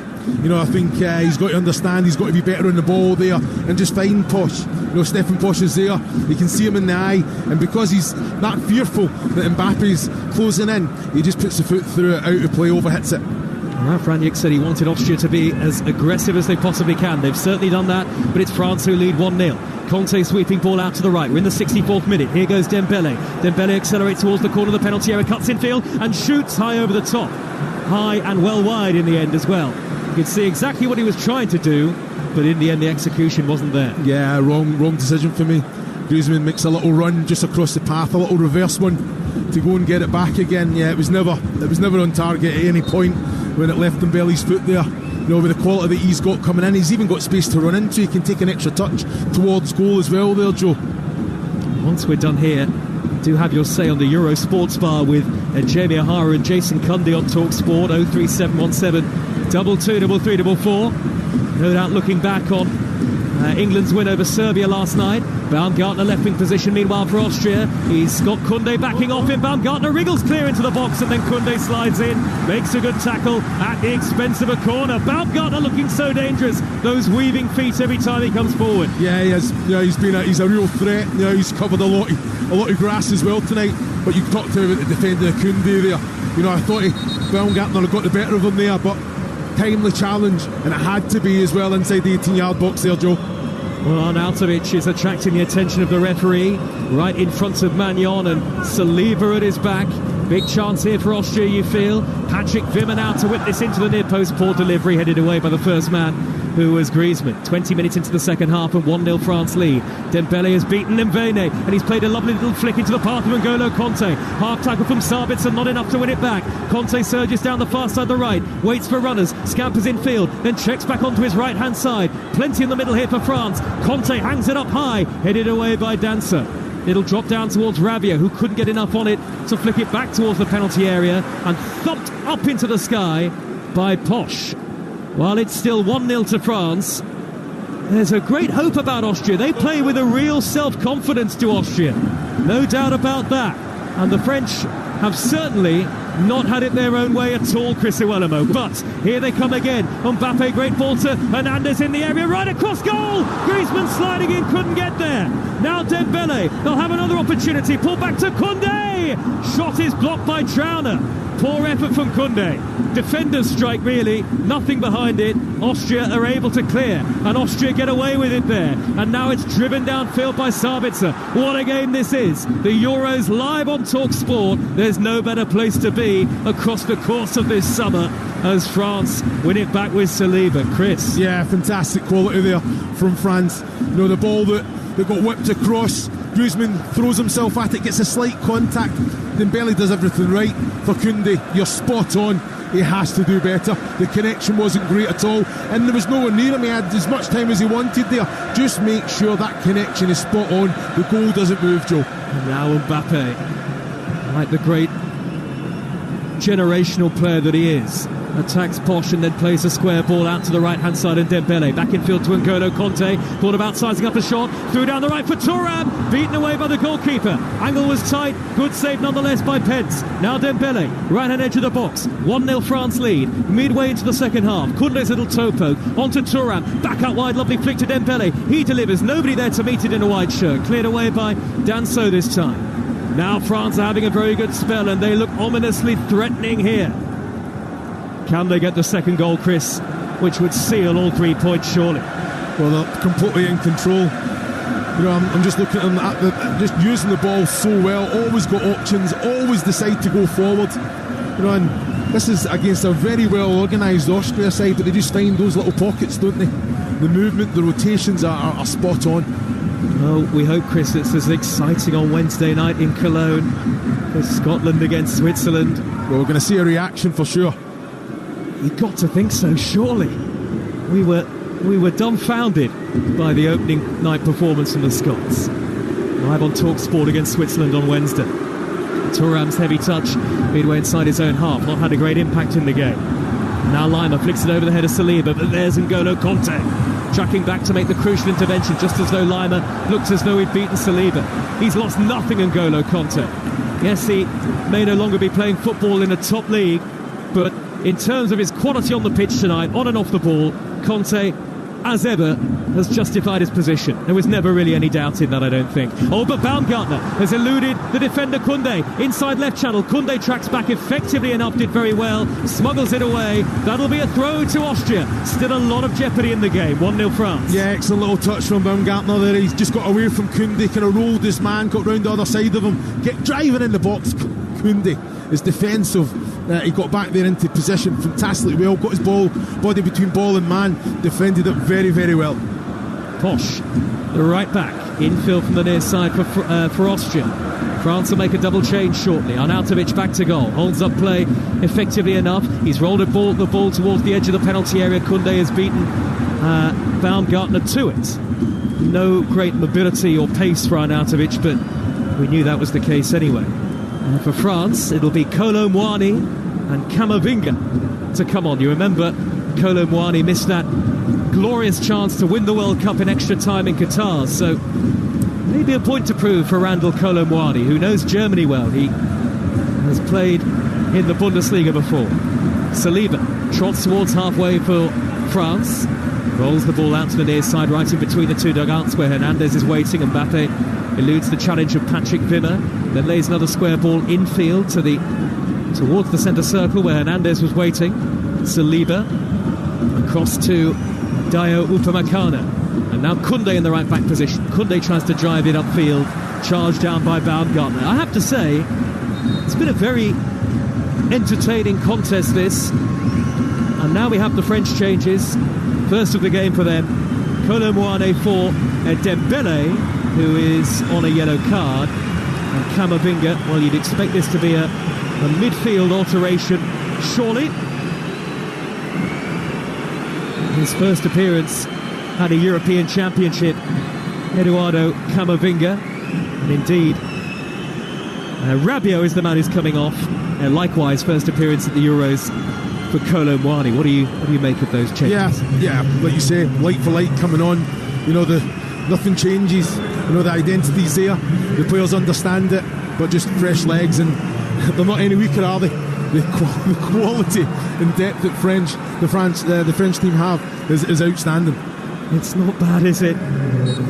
Enough to strike fear to any nation really competing at the tournament for glory this year. This France team really does mean business as ever. The French are out for a Euros hat-trick, or so they hope it will be. A long way still to go until the final in Berlin on the 14th of July. And of course, we'll be there on Talksport, whomever makes their way all the way through to the showpiece. Here on the halfway line now for Austria is Danso. Tries to drive a ball from the right side into the centre where Arnautovic was waiting, and Camavinga, with his long hair, comes across to block it off. You look at Arnautovic, the mobility's probably not there, but he's a presence, he's an outlet, and I think he's done it very, very well. You know, he holds the ball up, he's linking in, he's won his aerial duels, bringing players around him. No surprise that Danso's trying to find him. The quality's there, whipping it in. You know that the ball will stick and he'll link it up. But he's done well since he's come on. With Eurogame Day live on Talksport, presented by Carling, the UK's #1 lager. 18 plus, please drink responsibly. Austria 0, France 1. Surging up the near side, the left is Hernandez, right down below our commentary position here. Little touch by Thuram. Lovely flick by Hernandez, back in field to Thuram. Play continues here. Couple of step overs from Thuram into the box, and then he curls the ball high and well wide. You might have heard the cry of Hernandez on the near side as he was caught. It was a beautifully deft, ingenious flick in field. And then Posh was really late with the challenge. The referee would have given a free kick had Thuram not come away with the ball. Yeah, it's excellent play, isn't it, down that left-hand side. Little toe poke from Hernandez, wasn't it, into the path of Thuram there. I understand what he's trying to do. 5-6 step overs. He's moved the ball, manipulated it onto the right. You know, he's got a lot of work to do to try and bend it round the defensive players. I think he takes it onto his left. Yep. And then put the foot through it and ask a different question of Pence. It's been nearly but not quite in the second half for France, hasn't it? Just not been able to see off Austria completely here, though they do lead 1-0. Lima's ball slightly behind Posh. Had to check back 15 yards into the French half, and France have got plenty behind the ball. And that's a dreadful pass by Wimmer, trying to ping it cross-field, outside of the boot. Trickles out of play, and actually, in fairness to Didier Deschamps and France, Austria have brought a lot to the game, but Magnon hasn't really had a save to make in the second half. No, he hasn't. You know, I think they've defended well, they've protected them well. Upamecano has done well, made his contact Saliba as well. And I think Koundé on that right hand side, he's been outstanding for me this evening. Schauder for Austria, just shy of the halfway line. Great expansive arena this in Dusseldorf. Wide on the near side is Posh, 5 yards infield. Little square ball to touch it into the path of Lima. And and another square pass to Seibald. Seibald looks up, he's drifted away from Griezmann. And on the near side, the right, Wimmer. Sandwiched in between two white shirts, theatrically threw himself to ground, but he's got the free kick. Flag up from the assistant referee, and the on-field referee blows for a foul, and an opportunity here for Austria to hoist a high ball into the area and see what happens. Chris Iwelumo with what? Just over 15 minutes to go, 1-0 down. They're still very much in this. Yeah, exactly. You know, I think when they've got the players with the aggression, they can go and win the header, keep it alive. I'll just look at this on the monitor. I think What are you seeing on the monitor, Chris? You're seeing it again? Yeah, well, Wimmer's came down on the kind of shin and ankle of Antoine Griezmann there, and I tell you, the whole ankle's completely buckled as well. So I'm surprised he's up and he's walking, but that didn't make me feel too great there. He's appealing to the referee, but nothing's been given. It's a free kick to Austria in the right back spot. It'll be whipped in by Patrick Wimmer, high towards the edge of the 6-yard box. Magnon flaps at it. It came off Koundé and then thundered away by Upamecano. There was danger there for France. Magnon stretching high with his top hand to try and claw it away, and he didn't get there. Yeah, I think it's one of them. I think he got a slight contact. I think the contact was enough, Joe, just to take it away from danger. But like you say, I think he's made the right decisions. When you come, you got to make sure you take everything out your way and you make that contact. Hernandez has been caught by Posh again. The referee's not spotted it this time. And play goes on. Austria have the ball on the halfway line. It's worked out wide to Posh, the number 5 once more. Near side of the field. Infield it goes to Wimmer. Back out wide to Posh. Great weight on that pass. Here comes Hernandez. Sliding in with a robust challenge. Throw to Austria, 10 yards shy of the corner flag. 1-0 France lead. Yeah, he's been great. You know, I think Hernandez just sees the danger. I think he's brought so much defensive as well, but going forward, always an option, isn't he? Always wants the ball. Wimmer's cross has sailed high over the top. It's a spectacular sight at Euro 2020. Two nations coming together for what has been a terrific game of football. Away to the left, the blue of France. To the right, the red of Austria. What a tournament this is proving to be so far. We've had plenty of goals, excitement. Some of the leading contenders have started impressively, and we've had one or two surprise results today as well. Here is Colomboani for France. On the halfway line, he feeds Griezmann. Back out wide to the right-hand side, and Koundé lofts it forward to Colomboani, who continued his run. He took it in his stride brilliantly. He's away from Danso here. Mbappe waiting for the pullback. Danso eventually got back. Did enough to then draw the foul from Randall Colomboani. Excellent defending. Yeah, excellent defending. Danso all the way. Colomboani, I think, excellent little ball in behind. Great touch from the big man as well, but Danso was there, got his body between ball and man, and then just waited for the contact, and that's where you just got to have that experience. As soon as he puts his arm on the shoulder or the back there, Danso falls to the ground, and rightfully so. This is what it's all about, though, isn't it, Chris? And we've seen the fans hanging around at the beer kellers and the restaurants, and everybody's having a great time. That's what the Euros is all about. No, exactly. I think brought everyone together, as it always does. We've seen plenty of Scots. There's actually a couple of Scottish Saltires are here in the stadium tonight. They're everywhere. Yeah, that's why I took so long to get back. I had to do a few your few selfies and your autograph hunt, was it? I knew it. Seen plenty of that. Now then, Austria with Trauner, centre half, number 3 on the halfway line. Forward down the middle to Arnautovic. Poor layoff. Straight to Thuram. Arnautovic has not added a great deal since coming on. Hernandez has given it away to Arnautovic, though. And Lima spinning and turning and knocking it onto Baumgartner. Oh, good goalkeeping. Brave goalkeeping by Magnon. Spread himself at the feet of Baumgartner. It was a ball that the Austrian was probably entitled to try and stretch to reach. And Magnon, while making the save at the feet of Baumgartner, it looked like was caught by a boot to the face, and the referee stopped the game. No, well, I'm looking at this. Baumgartner definitely gets to the ball first. So I think he's entitled to go for that. He's just trying to steer it goalwards. I've got to say, Magnon, brave as you like, comes out big, throws himself at the ball, and like you say, it's a great save. It's just a coming together of both players. For me, there's no free kick either way. It's a genuine attempt with the ball, and that's just the momentum, isn't it? I'm looking at Hugh, he's shaking his head here. I don't think he quite agrees with me there, but Baumgartner's got his right foot through the ball, and then Magnon's come out, and it's just the momentum. Both are sliding. He's going to get a yellow card, Chris. It's poor. You can see the referee's got a yellow card. He's got to the ball Is first, it a potentially dangerous challenge? Is that the point? But it's a shot at goal. He's trying to steer the ball towards goal. Yep. So it's just the momentum of the foot, and he's threw himself at it. He's got there first. He was entitled to go for it, wasn't he? So if he gets there first and he dinks it over Magnon and it's in the goal, that's a goal. For the yellow card to come out, VAR should be instructing the referee here. What are you doing? Well, of course it can't, because it can only rule on red cards. But I know what you mean. I know the point you're making. Before the card comes out of his pocket, there's nothing in it. Well, Baumgartner is booked. Magnon is back on his feet. Both have had a bit of water. There's a pat on the back from Baumgartner to Magnon. Two players going for the ball. Magnon very bravely in particular. And then Baumgartner, it's just the follow through, isn't it? But it's natural. He's going to collide with the goalkeeper. Well, Joe, ask you this. If Baumgartner gets his foot under the ball and it goes over Magnon, is it not a goal then? It's definitely a goal. So how is it a free kick and a yellow card? Very good point. Chris Iwelumo making that point very well indeed. Former Scotland striker with us tonight in Western Germany. The ball is stomped downfield by Posch. It's 1-0 France, 10 minutes to go.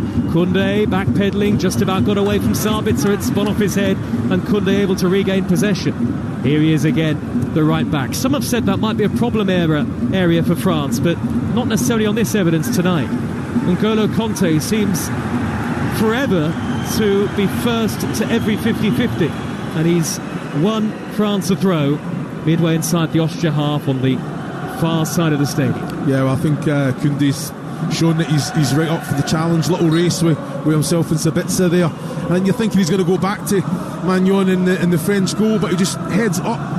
Sabitzer's gambled to go towards keeper and keeps possession of the ball. Koundé comes out with it himself. Excellent defending. One more goal here for France would definitely seal the win. Of course, as it stands, they'll have enough for victory in their opening group game here in Group D. So they'd go level on points with Netherlands at the top of the group. The two meet on Friday, live on Talksport. Referee's got to stop the game there. He's got in the way of the ball, and he initially let play continue there. Munwera, the referee. Well, Griezmann was darting in field, and the ball hit both ankles of the referee, and it seemed initially like he just wanted play to go on there, Chris. Yeah, well, I'm looking at that. I think when after the initial contact, Griezmann was still in good control of the ball, but like you said, then the Austrian player comes in and challenges and retrieves the ball, and then he brings it back. So a little bit fortunate there, France. France have possession from right to left in the second half. Here is Hernandez, 10 yards shy of the halfway line. Great first time ball, Camavinga to Thuram. He's got Mbappe in support, and Thuram has driven infield away from two in red. He's led it square to Griezmann on the edge of the D. Wide to Colomwani, teases it back to the edge of the box, and he gets it all wrong. Again, the final touch lacking from France in the final third in the second half. They'll have to show More refinement in their play, in the attacking third as this tournament goes on. But Saliba's won it back on halfway for them. Camavinga trying to dart beyond the challenge of a rather tired-looking Lima. And a lovely flick by Mbappe into the path of Camavinga in the area. So back to Thuram, and Thuram's first-time effort is straight to the goalkeeper. 1-0 to France, 8 minutes of normal time left. Well, it's excellent from France there, isn't it?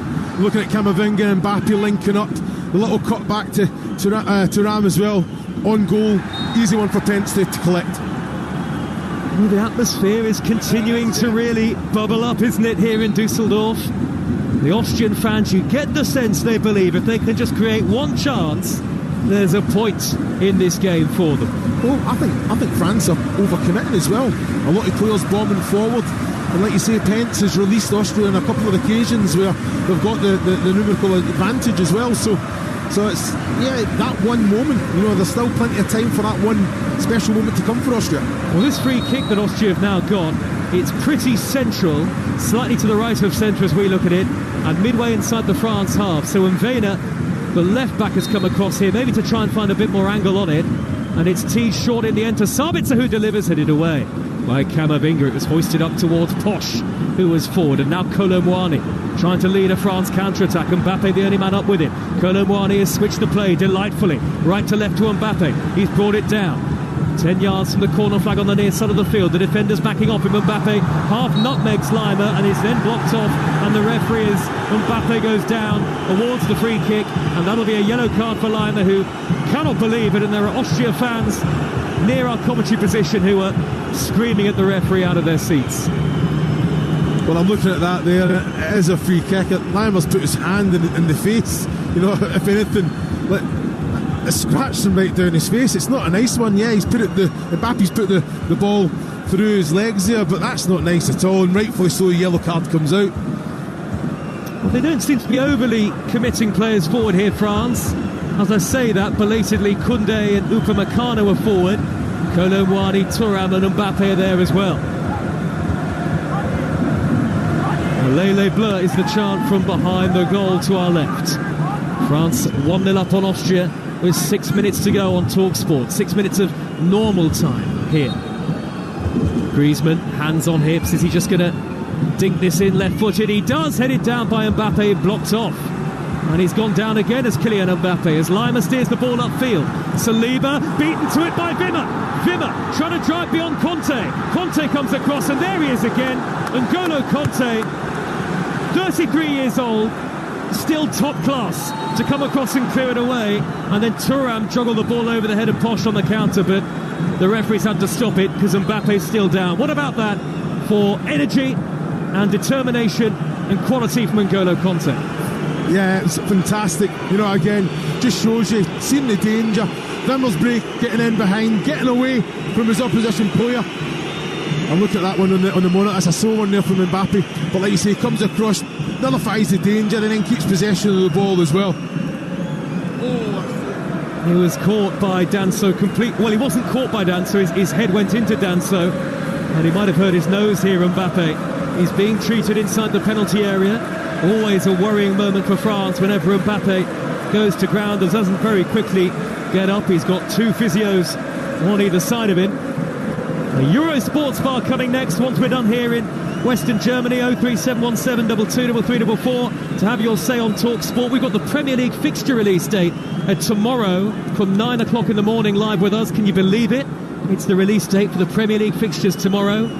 And we've also got coverage of the Paris Olympics this summer. Now Mbappe is bleeding heavily from his nose as he sits down and is treated here. I think the physio's saying he's going to need a new shirt. He's definitely going to need bandaging up, and that looks like a nasty blow to the nose of Kylian Mbappe. And actually Giroud is being called over by Didier Deschamps.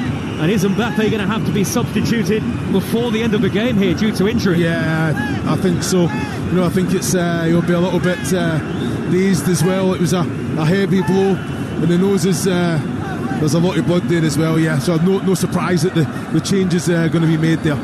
They also want to bring on Youssouf Fofana. Didier Deschamps is looking as busy and as energetic as I've seen him on the touchline so far tonight. He was racing across towards the subs to call over France's all-time leading scorer, the evergreen Olivier Giroud. And Austria want to make a substitution as well. Still Mbappe being treated in the penalty area way to our left. He's been sitting up the whole time, but his pinstripe shirt, the upper part of it, looks smudged with blood, and he's holding his nose here, Mbappe. Clearly a really painful moment for him. Yeah, it's not. Yeah, I'd had my nose broken in a game as well, and it's not a nice moment at all. Oh, it is broke. Oh, goodness, his nose is definitely broken. That is a very nasty injury indeed for Kylian Mbappe. And what will it mean for his playing time at Euro 2024? He's holding his nose, he's bleeding profusely from it, and that could well be a fracture, and it'll be fascinating to hear exactly how bad the injury is and how it might affect, as I say, his playing time at this tournament. It feels a massive moment in the opening game that for France, as Austria make their change, and it's Alexander Prass on for Mwena, the left back. More on Mbappe in just a moment. Austria have got possession in the left wing position with Sabitzer. So we've got 2 minutes to go. Austria 0, France 1. And Mbappe forced off due to injury. He's walking, holding his nose, as Danso pings a high crossfield ball out to the Austria left. Sabitzer brings it down. Out to the left-hand side is Prass. First touch, good cross. Baumgartner tried to hook it goalwards, couldn't. And it'll be thumped away by Conte downfield. All of the talk after the game, all of the questions for Didier Deschamps will be about the nature of the injury to Kylian Mbappe. Well, I'm looking at that, Joe, and I've got to say, when I broke my nose, it was cracked back into place, but he's come back on. Mbappe's come back on, and now he's sitting down, and I think they've done that deliberately, because France, Deschamps arms outstretched, he wants to make the substitutions. Mbappe's going to get a yellow card. Deschamps was raging at the fourth official because they wanted to get Giroud and Fofana on. So Mbappe, having reached the dugout, has then walked back onto the field of play, sat down immediately, and there's going to be a yellow card for Deschamps here, surely. He's still remonstrating with the fourth official, and now the referee. Mbappe's got the physio attending to him again, still got blood streaming from his nose. It's a very strange and worrying end to the normal time, the normal 90 minutes. And listen to the reaction. Austrian supporters fuming with this yellow card for Mbappe, who I think very deliberately, they told him just to come back on and then sit down immediately so that they could make the changes, and here they come.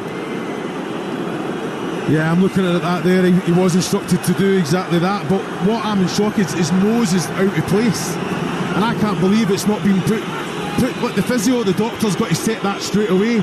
Mine was done, mine was packed, then I got a mask made, and I was able to play in the next game, 4 or 5 days later. I just don't understand why his nose is completely still out of place at the minute. It's going to have to be done. The sooner the better. It's amazing, isn't it, that they didn't get him straight down the tunnel immediately. They were going to, but then they wanted to make the change. So 1-0, France lead Austria, and now Ralf Rangnick is screaming at the fourth official because he wants to make a substitution. Slightly farcical end to this game, and high drama here in Dusseldorf. Mbappe has now gone down the tunnel. We'll have 9 added minutes at the end of the game here on Talksport. 1-0 to France, and it's not over yet. Out on the right is Wimmer, blocked off by Hernandez. It's a throw to Austria down by the corner flag. Mbappe off to continue to get treatment on what looked like very much like a broken nose. Now then, the final change for Austria, and it's Romano Schmid onto the field for Austria in place of Konrad Laimer. Austria giving it all they've got. Can they, right at the end in stoppage time, find an equaliser? 8 added minutes to go. Long throw to the near post, the glancing header by Wimmer, and he goes down now, holding his head. And they're off the bench in protest. All of the Austria subs are screaming at the officials now. And the referee stopped the game with Wimmer having gone to ground. Well, Wimmer's got there first and he's got the contact. So I'm just trying to think, is it Camavinga, is it? I need to see it in the monitor, because Wimmer's got there first. He steered it goalwards.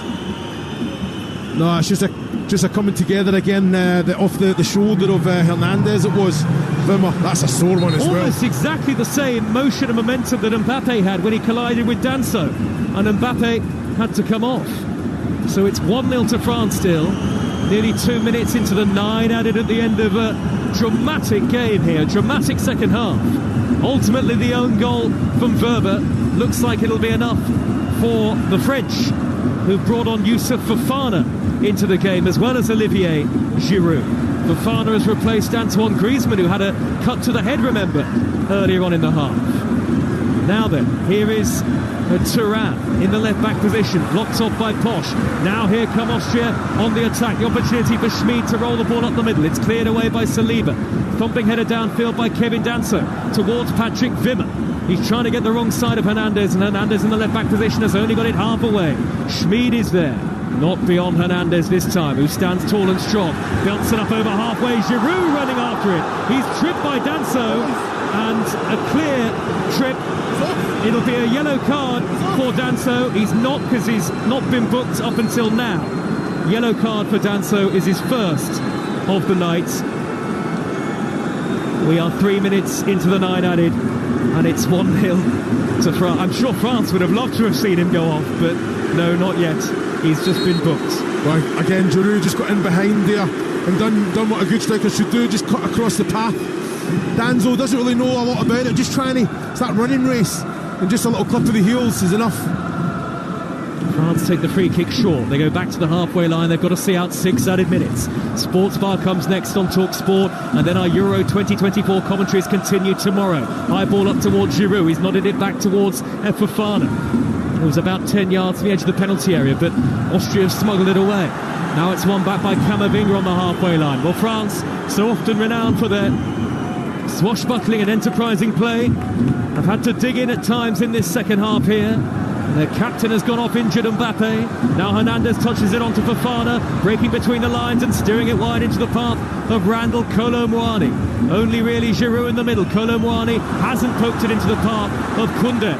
Alexander Prass trying to win it back for Austria. He's shoved over Kolo Muani. Free kick to France. Nearly 4.5 minutes into 9 added at the end of the game. Chris Iwelumo. Great reaction there from Kolo Muani. I think he gave the ball away poorly, but the reaction to go win it back and then obviously win the free kick. He's trying too hard, isn't he? I think he had a lot of space just to go in and being a little bit too selfless as well, trying to find the pass and find the... Koundé crosses to the back post, only half away. Fofana trying to bring it down. Giroud, lovely little touch. Back to goal to nudge it wide to Thuram. Thuram tries to counter shot goalwards. That's charged down. Arnautovic now up with Saliba. Austria 0, France 1. Into stoppage time. The 95th minute. Patrick Wimmer's deflected ball down the middle. It's reached Sabitzer. He's knocked it back to Baumgartner now. And they're flooding forward in red, the Austrians. Prass, infield to Seibert. His cross deflects up into the air. Koundé will hammer it clear. France have still got to see out 4 added minutes here. One of the questions I'm sure that will be asked, and you might know the answer, Chris, is can Mbappe keep playing a tournament with a broken nose? More on that later. Here comes Sabitzer with the delivery, and it's deflected into the path of the goalkeeper. Again, appeals from behind the goal from the Austrian fans, and they're throwing plastic cups into the air, cups with beer or water in it, throwing them high from the edge of the stand up towards the edge of the pitch, and they're really showing their frustration now to the referee. I think they wanted handball against Koundé, the deflection on that cross. 96th minute and France lead 1-0. Yeah, well, it comes off the hand of Koundé, but he's outside the box anyway, and like I say, it's definitely ball to hand, so couldn't really do a lot about that one there. What a game. And it's not done yet. Here is Trauner, 5 yards shy of the halfway line. Forward now to Seibert. Can Austria's positive approach find some dividends very late on in the game? It's towards Arnautovic, 10 yards from the edge of the French penalty area. Camavinga is there to seize possession back. Hauled down by Arnautovic right in front of the referee, who's had a busy and maybe slightly checkered evening. Not got everything right. Yeah. Then again, which referee does. Very true, very true. It is hard being a referee, we know that. Yeah, I think he's done well tonight. I think he's been all over. Possession has been excellent, but yeah, he's been strong to his word, strong in his decisions. And France on the break now. Kolo Muani darting into the area, can pull it back here. Giroud misses his kick. What a chance to seal the win, and Austria get it away. And they've still got 2.5 minutes to find an equaliser here, Austria. 9 were added. We're in number 97 at the moment. Pras, halfway line. Big miss from Giroud. Out to the left, and Sabitzer, who's driven infield to a central position. Great reverse ball to Baumgartner. On now to Schmid. He's poked it wide to Posch. Arnautovic in the middle. It's played across. Good interception, that for Fofana. Very nearly reached Baumgartner, who'd made the late run. Austria giving it everything. But France are holding firm with just over 90 seconds of a thrilling game to go. Tug of the shirt from Fofana on Wimmer. He's got it wide to Posch, so play continues. Posch crosses, high to the back post, headed down and wide. Pras was there, it's gone behind. It's a late corner to Austria. Well, Pras had so much time there. I can't believe he just put the head on it. If anything, Joe, take it on the chest, get the ball in control, and then put your foot through it. Make sure you steer it towards goal there. Get your shot away. I can't believe he's just thought about putting it back into the danger area with a little soft cushioned header. Well, the roof might come off in Dusseldorf if Austria score here. It's Wimmer with the corner. Magnon punches it away. It's come out to Schmid. Corner of the box to Dink, hit it high. Danso going up. Good header away by Camavinga. Still France trying to hook it clear, and they do. And now France are charging forward on the break. 1-0 they lead. Thuram, what a run. He's run 40 yards into the penalty area. The angle is against it. Thuram has been held up.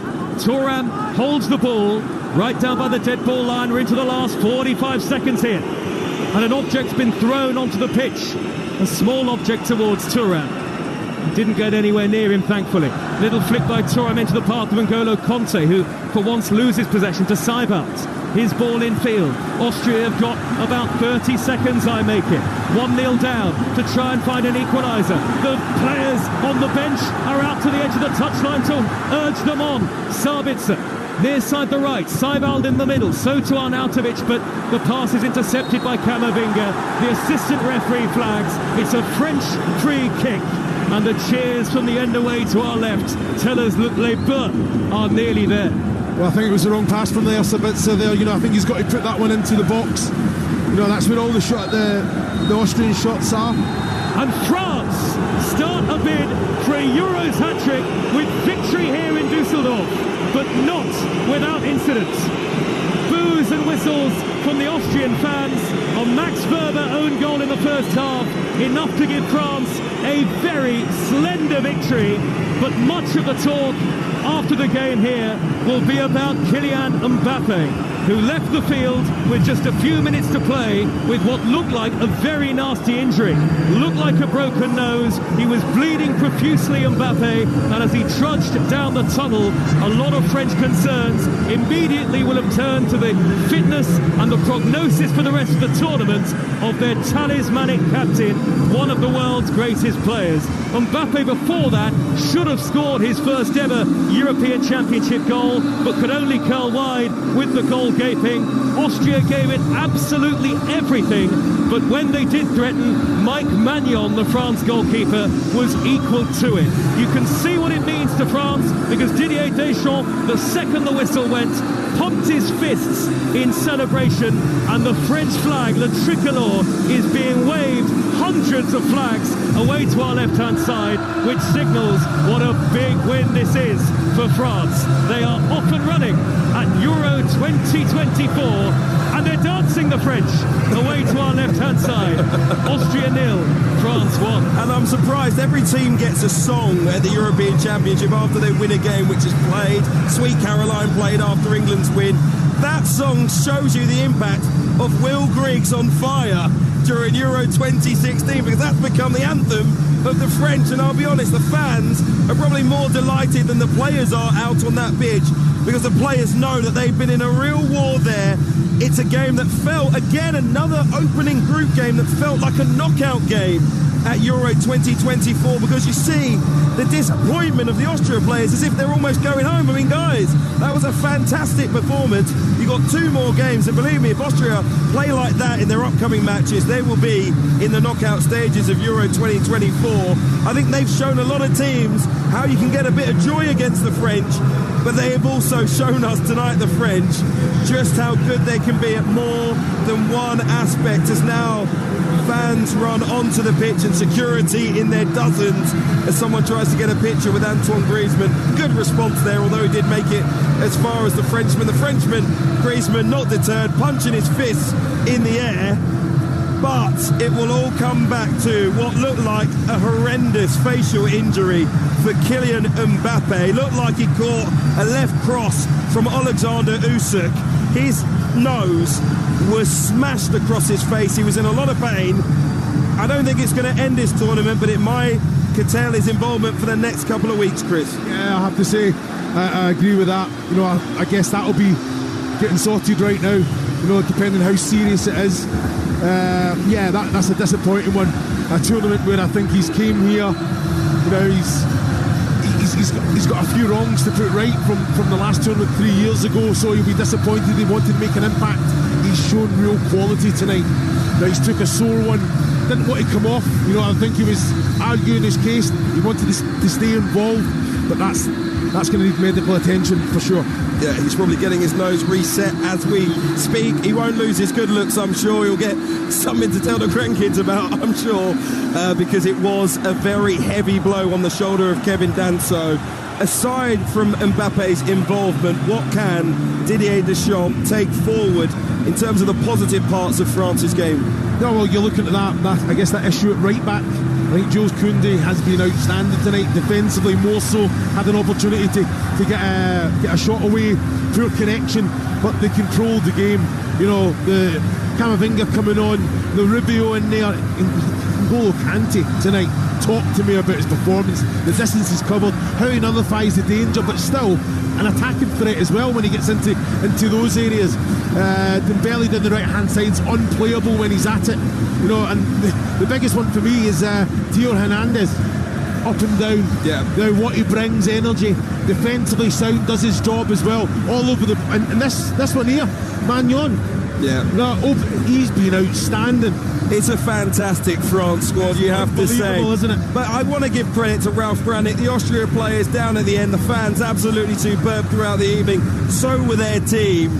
He told us, you know, we're not afraid of France at all, and they weren't this evening. They had an incredible chance through Christoph Baumgartner, who's going to have nightmares about that one, but they have a shed loads of positives that they can take forward. Yeah, they do, and it's important that they get to those levels again. You know, you've got to remember how well Austria have played tonight, but they've came away with nothing. Yes, it's against France, the favourites, but they need to get to those levels in the next two games as well to maximise and make sure that they do qualify and get through to the knockout stages around the 16. So I think that's what Rangnick has to, you know, instill that confidence and belief and focus on the positives. But you can see they're dejected, like you say, like they've been knocked out. It's so important that it's all about the positives from tonight. Austria gave it everything this evening. It wasn't to be. Sadly, an own goal was the difference as they're beaten by France, and that means after the opening